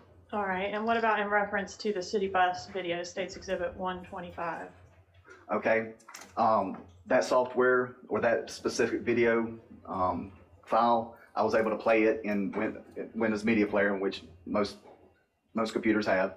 And again, I redigitized it, brought that back into Avid, and applied similar effects to it. The highlight showing the vehicles again, and then playing from that point. When you say highlight, what is that? That is when I drew a circle around the vehicle of interest or the person of interest. All right, so we drew the circle around it and we kind of paused it, and then we took the clips out where the different things are in view. But other than that, did you do any kind of enhancing as far as, I don't know, turning on the lights like how you described earlier? No, I didn't. I changed no luminance. Luminance is the value of darkness and highlights. The only thing that was applied to those was a highlight effect to be able to circle them. All right, so basically we do circles on these things. Yes. All right, and that's the bus video and the gym surveillance. Yes, ma'am. All right, no further questions. Cross. Yes, just give me 1 second. Okay.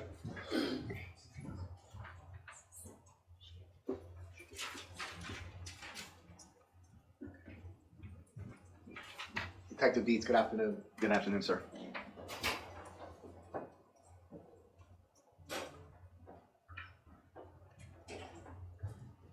When the prosecution asked you to make these, I don't know what the right word is here, to enhance or alter the initial videos, okay? Would it be fair to say that at that point, the prosecution had a target as to who they believe was involved in this case? When I was clarifying those video clips, yes, the state attorney's office identified the vehicle and the person of interest. Okay. And would I be correct in assuming that, well, do you remember the day you were asked to do this, the specific date? No, sir, it was over a span of about a month. Well, do you remember when that month started? August. Of what year, sir? This year. August of 2019? Yes, sir. So the the prosecution in this case approached you 5 years? Would that be about correct? The incident took place in July of 2014. You're aware of that, correct? Yes, sir. The state attorney's office approached me at that point. Prior to that, I did receive portions of the video from Tallahassee Police Department. And you know when you received those portions? What the date was? August the 5th, 2014. And you prepared the video that the government's shown you, what's been previously marked as government's exhibit 124 and 125 in August of this year? Yes, sir. And how long does it take you to prepare these modifications? Depending on the length of time that's being asked, anywhere from I could accomplish it in a day to a week.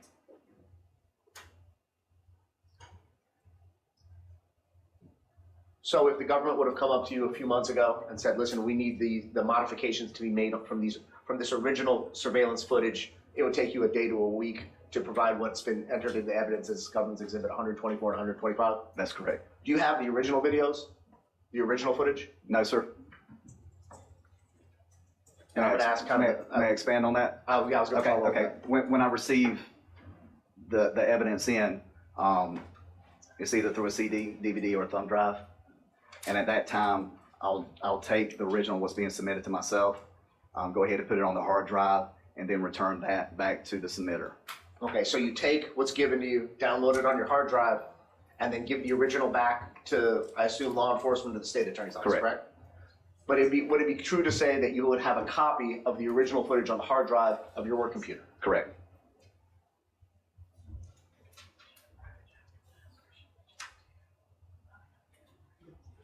Do you do or make any kind of presentations where you do side-by-side analysis, where you do the original footage versus the altered footage, so a jury could see what you received versus what you're presenting to them?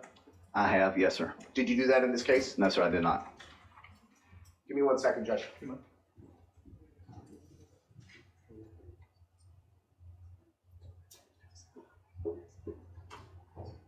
Detective Beets, you indicated that you conducted the enhancement or the alteration, or let me rephrase that. For what's been previously entered into evidence as government's exhibit 124 and 125, when did you provide the prosecution with that?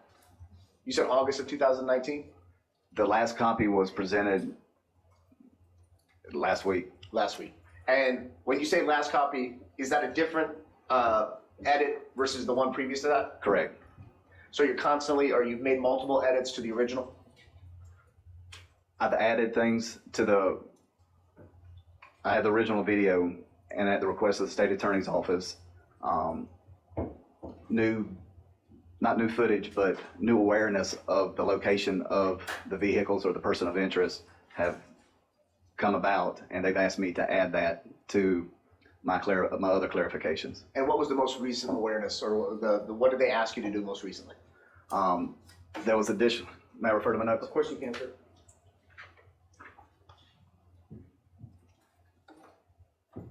Okay, I'm ready, sir. Okay, go ahead, Detective.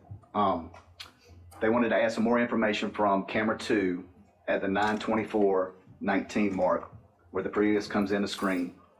At that time, they also asked me to eliminate some of the victim sitting in the car, because I believe the victim stayed in his car at that point for 5 minutes.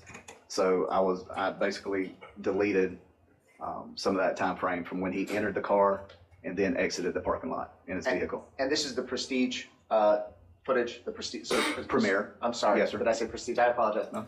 It's long in the day and I didn't get coffee for lunch. So from the Premier Fitness, this is what you're referencing to? And from August 5th in 2014 to August 1st, the latest alteration that you made to the surveillance, how many times do you think that you have gone through the original footage and made alterations to it? Take your time, look at your report. Let me know when you're ready. 5 times.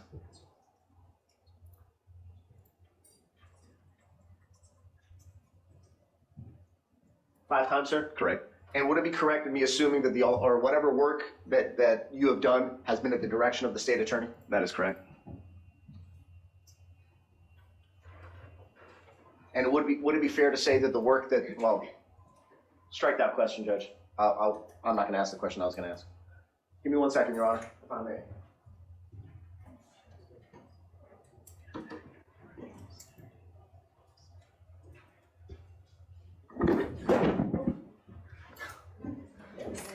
Well, anyone was sleepy, I woke him up. Thank you, Detective. No further questions for Mr. Garcia.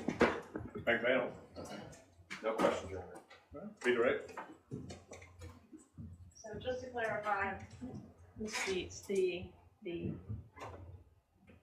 what is being referred to as alterations were drawing circles around items of interest in these videos That is correct. and pausing the videos at certain points so that you can see what it is you're drawing the circle around. Yes, ma'am.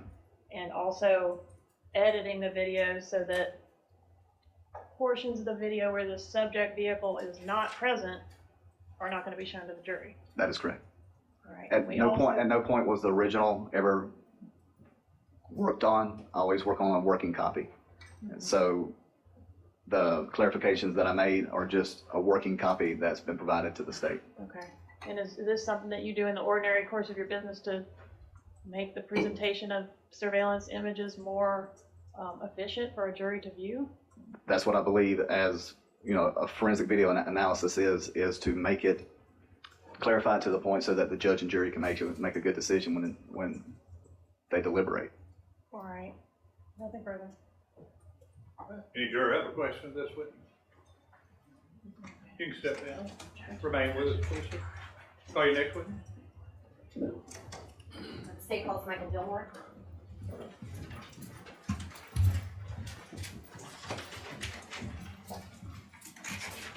Judge, can we approach while she's getting that witness?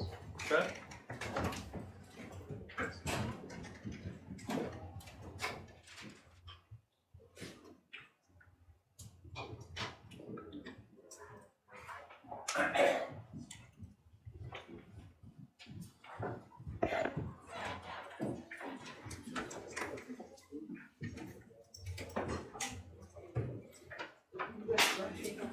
Swear from testimony about giving this case to be true, while true, and nothing but true, so help you God. I do.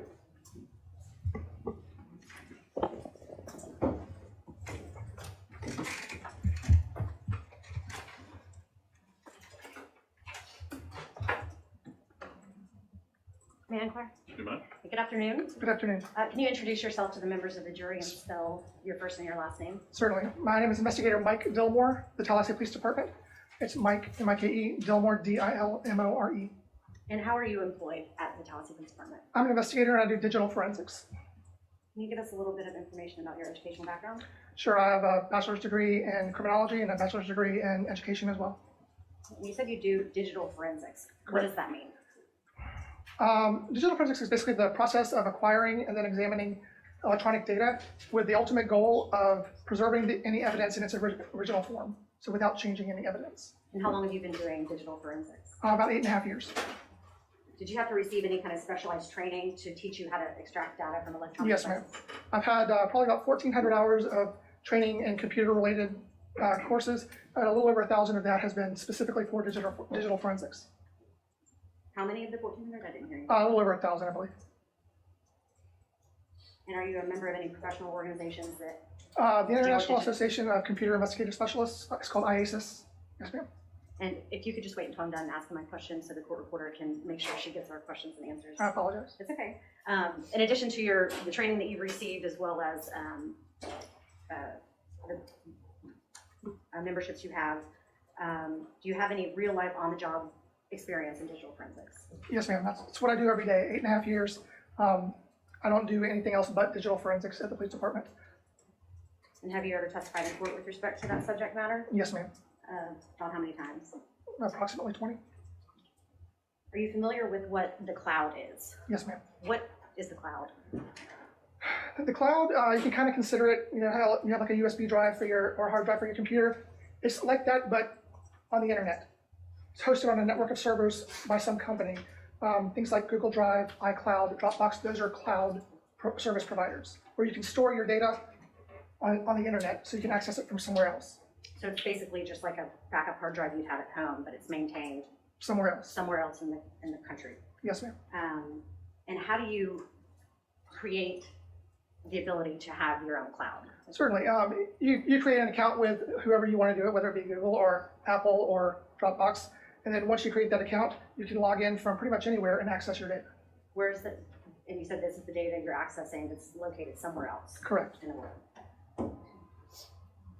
And different companies provide different clouds. You mentioned like Dropbox, Apple has the iCloud, is that right? Yes, ma'am. And can the cloud like sync amongst all your different devices? Yes, ma'am. And how so? So take iCloud, for example. If you have an Apple ID, you log in, say with your iPhone, and then it syncs to iCloud, and then let's say you have an iPad as well. If you log in with the same Apple ID and set it up for syncing, then you can have the same data from your iPhone on your tablet as well.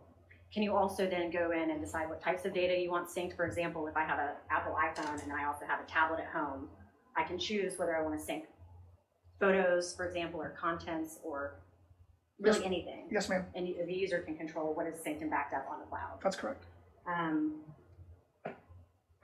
Let's say that law enforcement wants to get a hold of someone's iCloud. How would they go about doing that? Getting the contents of their cloud. Right. You send legal process to Apple. What is legal process? Search warrant. Is that a search warrant that like a court would sign off on the probable cause affidavit? That's correct. In this particular case, did TPD issue a legal demand or a search warrant to Apple for the contents of a Charlie Adelson's iCloud? Yes, ma'am. And did did Apple respond with the contents of Charlie Adelson's iCloud? Yes, ma'am, they did. And how does that response get provided to law enforcement? In this case, it was provided on a USB drive, and then from there I took that information onto my computer and started examining it. Okay, so you received the information on a USB drive, like a flash drive. Yes, ma'am. And then how do you go about, and you did get that drive in this case. Yes, ma'am. What do you do from there? Okay. In this case, when I first got it, I pulled it into a program called FTK, Forensic Toolkit. It's a program that we use typically for computer forensics, and was able to extract or decode the information, create a report, provide that to the investigator. Okay. I'm going to interrupt you because you went ahead of. I'm sorry. What you get exactly from Apple. Right. What does that look like? Can you open it up and read it exactly the way that it is? I see. It's a zip file, and it's not typically in a readable, human readable format. You have to use a program to be able to see all of the data. Okay. And I'm sorry, I believe you said that the first type of program that you used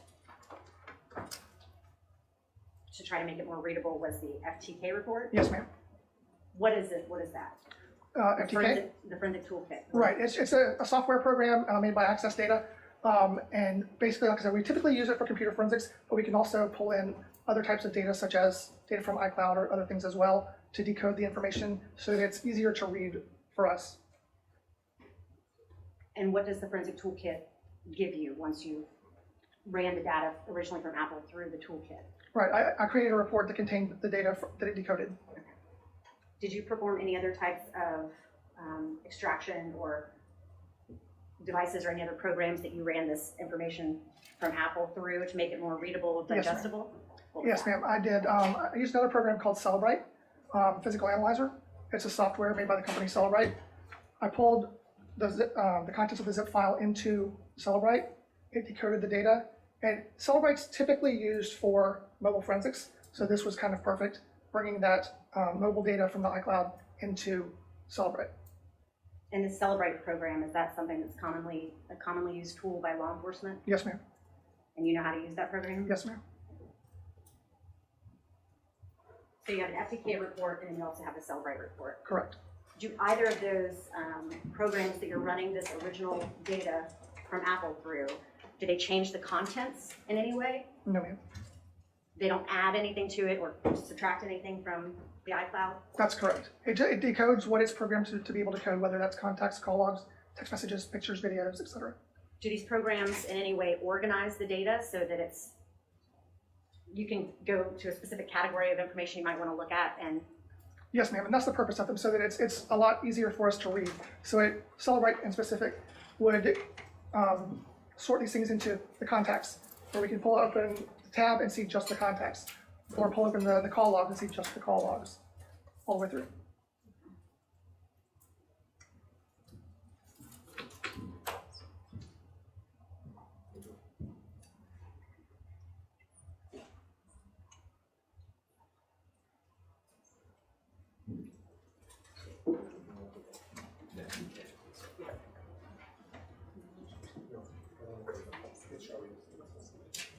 may I approach the witness room? Good night. I'm showing you what I marked for identification as Exhibit 170. Do you recognize that? I do. And how do you recognize it? It's the desk that I created. It has my signature on it. And what is contained on that particular disk? This is the Celebrate report that I created from the Apple search warrant response for the iCloud. And I probably should have started with that one. I'll show you next, States Exhibit 171 for identification. Do you recognize that disk? I do. And what's contained on that? This is the actual zip file that we recovered. I made a copy of it, put it on this disk, and it has my signature on it. So that is the exact response from Apple to your search warrant for Charlie Wilson's iCloud. Yes, ma'am. And the 170, excuse me, Your Honor, that we just looked at, that was after it had been run through the Celebrate report. Correct. And finally, I'm going to show you States Exhibit 172. Do you recognize that? I do. What is it? This is the FTK report from the Apple search warrant response. And all of these disks you created yourself from the original evidence that you created? That's correct. And you initialed them all with your signature? I did.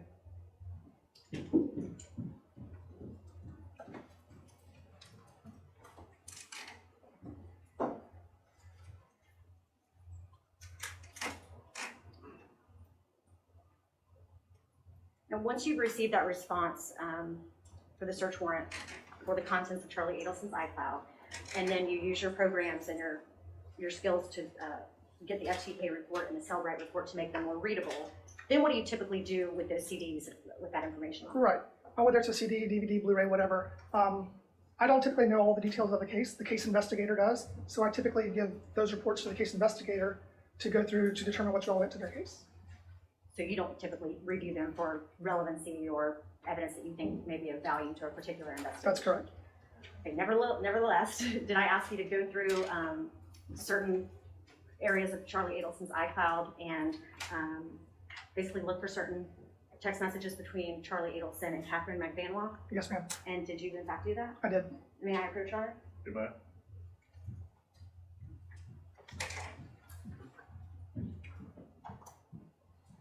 I'm showing you what I've marked for identification purposes as States Exhibit 68 and 69. Do you recognize those two photographs? I do. And how do you recognize them? These are pictures that were in the images. Remember how it decodes it into certain categories under images. These two pictures were in there. Sorry. Okay, and those are accurate photographs taken directly from Charlie Adelson's iCloud? Yes, ma'am. They haven't been changed or altered in any way? No, ma'am. And next, I want to show you what I've marked for identification as States Exhibits 61, 62, 63, 64, 65, 66, and 67. Your Honor, if we could see those. I There may be an objection. Show them the document. I'll show them again, yes, sir.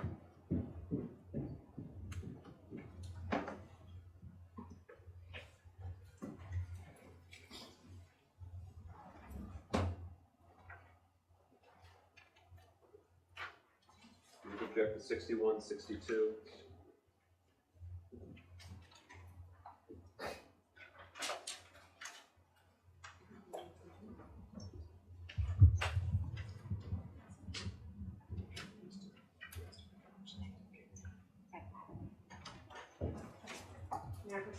You may.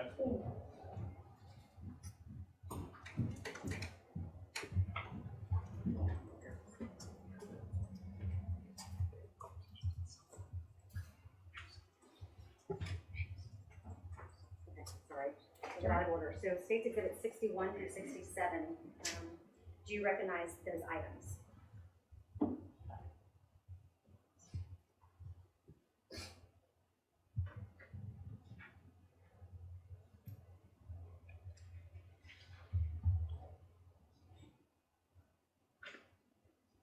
Yes, ma'am. And what do you recognize them to be? Text messages from the iCloud search warrant response that I processed. And those are those text messages between different individuals directly from Charlie Adelson's iCloud? Correct. And are they accurate as far as what Apple provided in response to the search warrant? Yes, ma'am. So the text message threads, are the dates and times on all of those accurate? From what I gathered from the search warrant response, yes, ma'am. Based on what they gave you? Yes.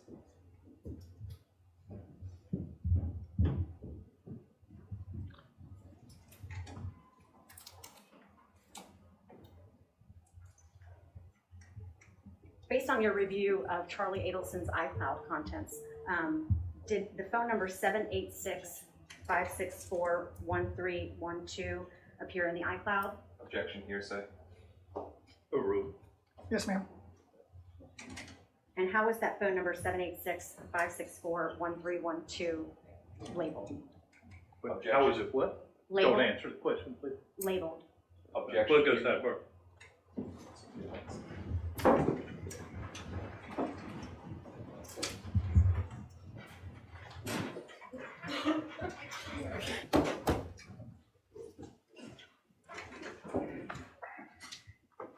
Maybe you should re-ask your question, Ms. Norris. Yes, sir. Thank you, Your Honor. I'm going to go back one step. Is the phone number 786-564-1312 in Charlie Adelson's iCloud? Yes, ma'am.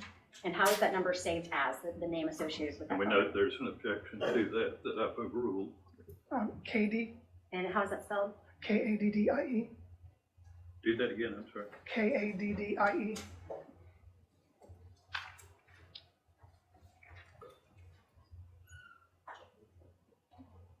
All right, thank you. I have no further questions. Cross. Garcia. Nothing for Mr. Garcia. Magbanua. Briefly.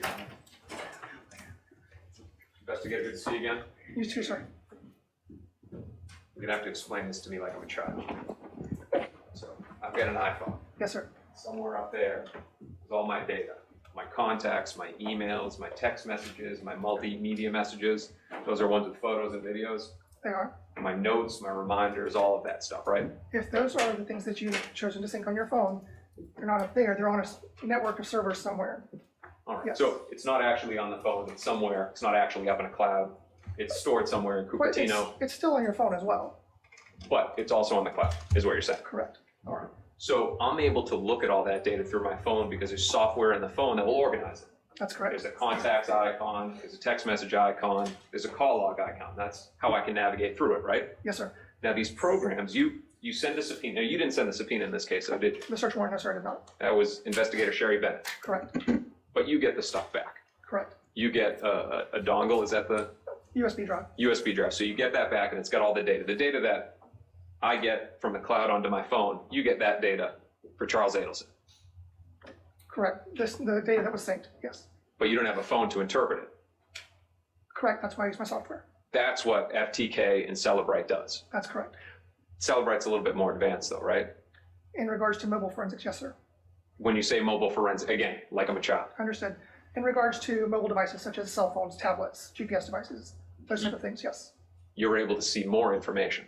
Yes, sir. You're able to see deleted WhatsApp messages, Sometimes, yes, sir, if they're decoded. deleted text messages. Yes, sir. So if somebody has an iPhone and they delete a chat log, they can't see it on their phone anymore. Correct. But when you look into Celebrite, you can see it. Sometimes, yes, sir. Now in this case, you received Charles Adelson's information, Yes, sir. right? And as you told Ms. Norris, you took a look at it. Correct. And within there was, and correct me if I'm wrong, around 300,000 text, MMS, iMessage, WhatsApp messages. I don't have the numbers in front of me. I have to look at a report to be sure of that. But Do you have that report on you? on my computer out in the hallway, I do. Your Honor, would you allow the witness to go get his computer to refresh his recollection? I mean, does it matter whether it's 300,000 or 200,000? I mean, do you have a ballpark figure? There were quite a few, yes, sir. There In were the a lot. hundreds of thousands? Probably. All right, fair enough. And again, that included text messages, MMS messages, iMessages, WhatsApp messages, Yes, sir. and it included a bunch of deleted messages. I believe it did, yes, sir. Now, the prosecutor asked you to look at select messages between Charles Adelson and Katherine Magbanua. Some, yes, sir. Let's give a time frame first. This is years worth of data. Correct. Actually, all of his iCloud data, right? Yes, sir. There's no limit when you send a subpoena to Apple. They send everything since the inception of the account.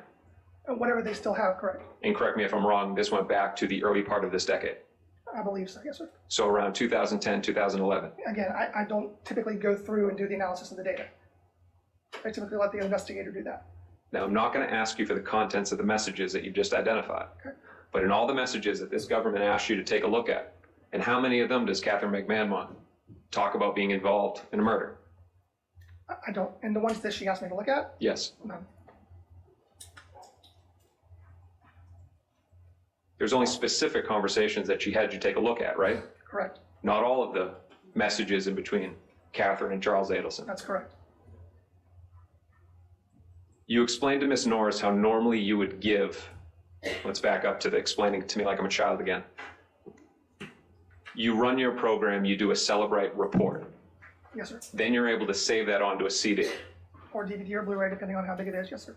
Now, whoever has that CD, they can put it in a laptop, and then they can navigate the data just like I would navigate on my cell phone. Correct. But it's got more advanced search functions, right? That's correct. You explained to Ms. Norris how you normally give that CD over to a case investigator so that they can take a look at it. Correct. Did you do that in this case? I did. Who did you give it to? I don't know for specific, but I believe I gave it back to Investigator Bennett, but I'm not positive of that. What about Special Agent Patrick Sanford? I may have, I truly don't recall. What about retired investigator Craig Isom? Again, I don't recall who I specifically gave it to. What other Apple iCloud data were you given in this case to evaluate? I believe I was asked to look at Ms. Magbanua's as well. Katherine Magbanua. I believe so, yes, sir. Same thing, years worth of data. Yes, sir. Thousands, hundreds of thousands of messages. A lot of data, yes, sir. And again, this isn't just text messages, this is call logs, calendar events, contacts, Yes, sir. reminders, internet searches. Correct. Basically anything you do on your cell phone through Apple is going to show up If it's synced, yes, sir. in response to that subpoena. Yes, sir. And you receive that data. Yes, sir. Did this state attorney's office ask you to identify any messages in her phone? No. So no messages or no information tying her to a murder in a year's worth of data off of her cell phone. Again, I didn't go through it. You're saying that's If I could respond. Well, it's outside the scope of direct examination also. Move on. That's all, Your I Honor. sustain the objection. I sustain the objection. That's all, Your Honor. Thank you. Right. Sir. Redirect.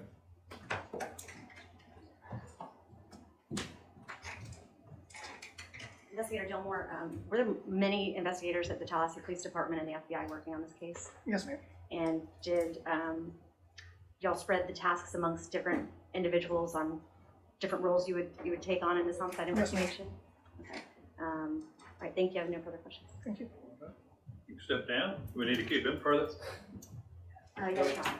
Do you want him retained? Yes, sir. All right, you remain under the rule of sequestration. Investigator, can he go about his business? Yes, sir. Say, okay. Did you have another brief witness? Yes, sir. The state calls, yes, thank you. State calls Investigator Marcia Rodriguez. Okay.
You face the clerk and be sworn, please. Yes, sir.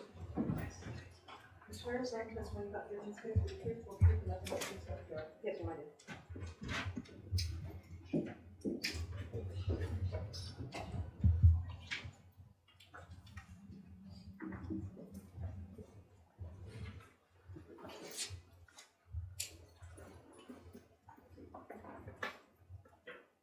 You ready? Give me one more second, please.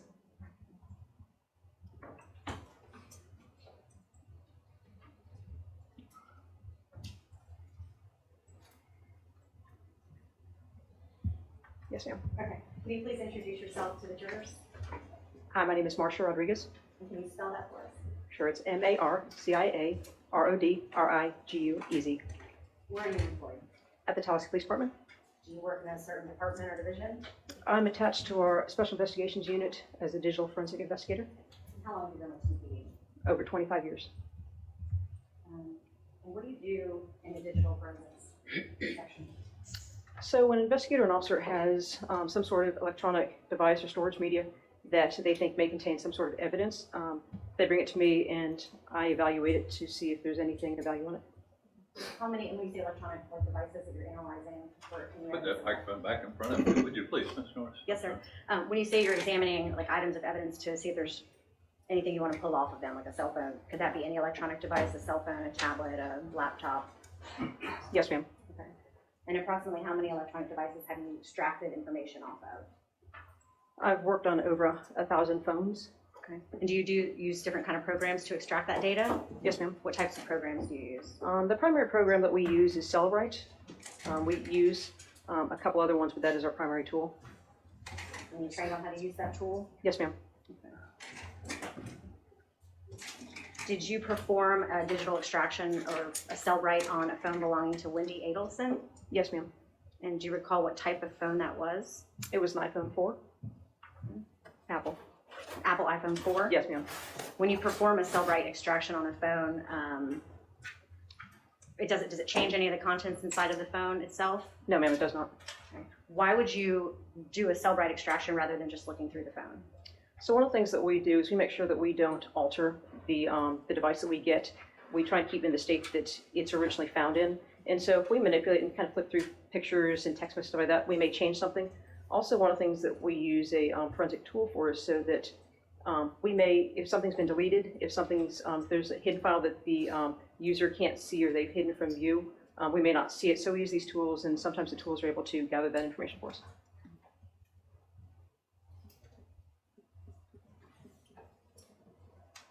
When you do the extraction using Celebrite, does it basically spit out like a PDF report that you can then flip through and look at to see what was contained in the phone?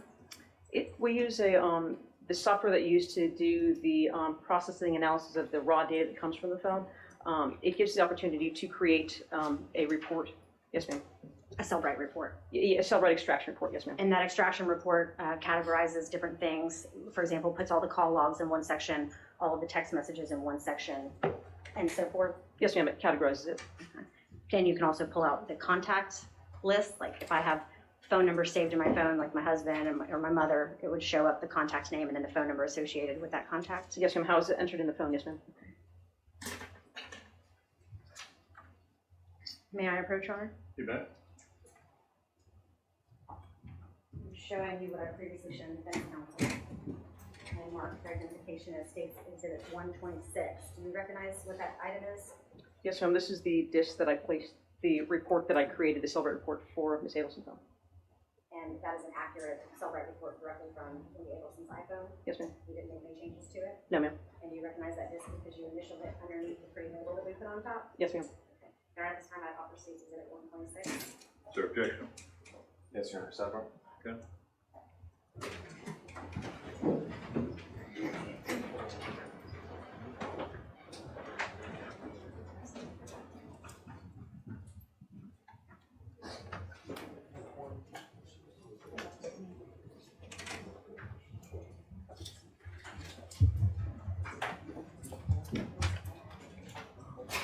She's listening to me and I'm rattling papers on the microphone. Anyway, sorry.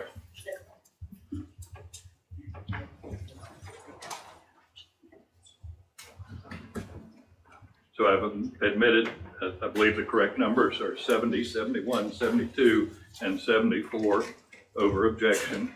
Do I have the numbers correct, Ms. Norris?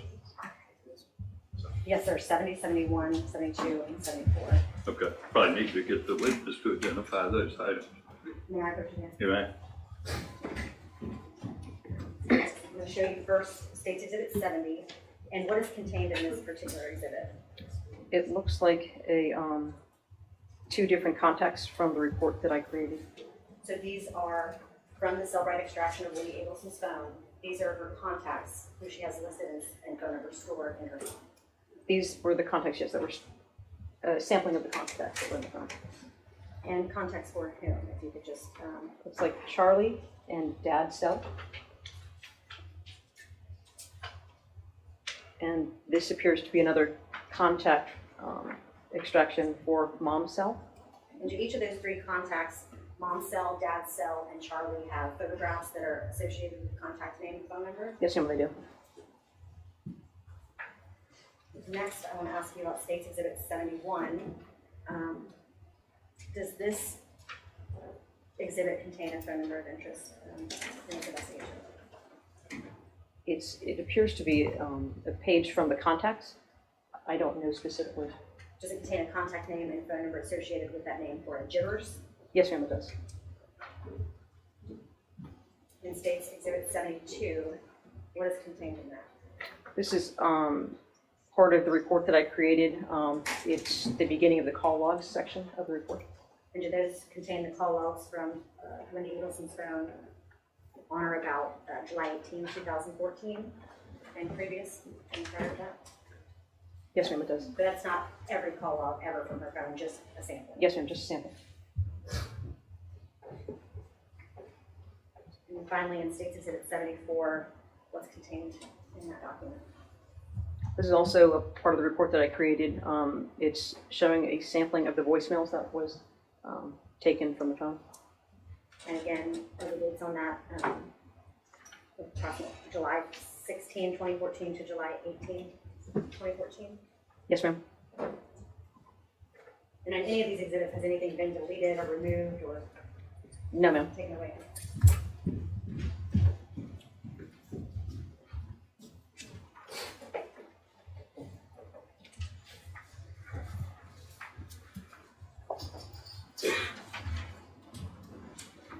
I'm not sure if I asked you this yet, but when you do the extraction, cell right extraction report, does it tell you the phone number for the phone you're extracting data from? This report did.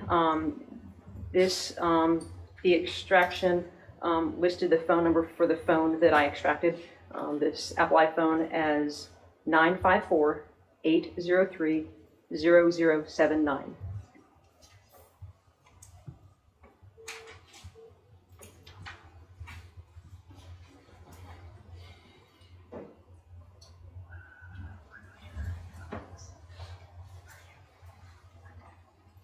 All right, thank you, Investigator Rodriguez. I don't have any more questions. Garcia. Yes, Judge. Good afternoon, Investigator. How are you? Good afternoon, I'm well, thank you. One of the points that you were discussing during your discussions with the government was that you're concerned when you transfer the data that you don't want to manipulate any of the photos or any of the data, correct? That's correct. And that's because the original photographs or videos, you don't want them to be manipulated or altered, correct? Yes, sir. Thank you. Magbanua. No cross, Your Honor. Any redirect? No, Your Honor. All right, any juror have a question of this witness? All right, you may sit down. Do we need to keep her further? No, Judge, not for Mr. Garcia. Not for Ms. Magbanua, Your Honor. I would like to keep her under subpoena, but she can go about it. You remain under the rule of sequestration, investigator. Yes, sir. All right, be a good time to break. Just we go ahead and mind. Captain. Judge, may we approach?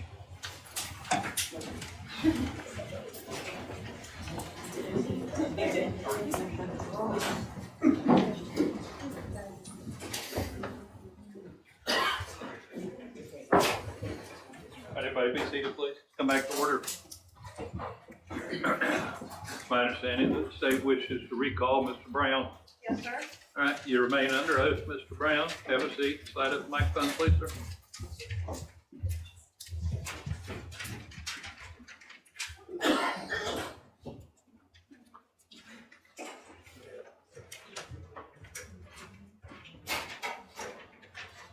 Ms. Brown, I'm holding in my hand a thumb drive, which I'm going to figure out how to mark as State's Exhibit 173. Have you had an opportunity to review the contents of this thumb drive? Yes, ma'am. And did you do that since you previously testified just an hour or so ago? Yes, ma'am. All right, and does this thumb drive fairly and accurately capture the original footage from the bus, the two buses that are in question during the times we talked about in this case? Yes, ma'am, it does. All right, so the footage on here isn't in smaller clips, it's the whole thing, right? Yes, ma'am. All right, and it doesn't have the circles around it? No, ma'am. All right. Judge, at this time, I'd ask to introduce State's Exhibit 173. Judge, I'd like to evaluate the witness. You may.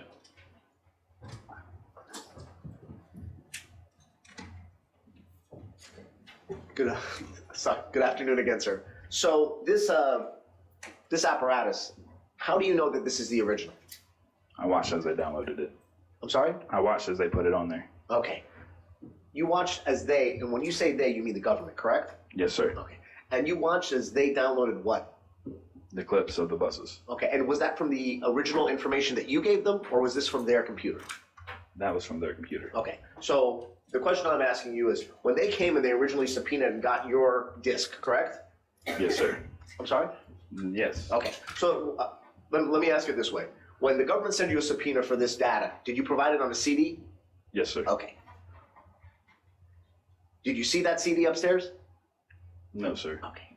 Would I be correct in saying that the government had an icon on a computer which they downloaded to this zip drive and they told you that this was the original, correct? Yes. But I viewed it. I'm sorry? I viewed it. Okay. But are you certain that this is the same footage that you provided them in 2014? Yes, sir. I'm satisfied, Judge. Magbanua. No, nothing there. Right. Any redirect? No, sir. All right, 173, is there objection to 173? No, Judge. State's Exhibit 173 will be admitted. All right, you can step down. We excuse Mr. Brown now. We may, yes, All right. thank you. Anybody need him? Again. No, you're all right. You're excused, Mr. Brown. All right, we good to stopping point? Yes, Your Honor. All right. We've got a little more work to do, but probably be a good place for us to stop with y'all. Don't listen to any media accounts. Don't read the newspaper. Don't talk to anybody about the case. Just leave your notes where they are. Be back at 8:45 in the morning so we can give you a chance to get in the door, and then we can start promptly at 9 o'clock. If you're a person that's time challenged, shoot to be a little bit earlier than that, all right? So, you know, if you are or you're not, some people just have a problem with time. We'll see y'all in the morning. Have a good evening.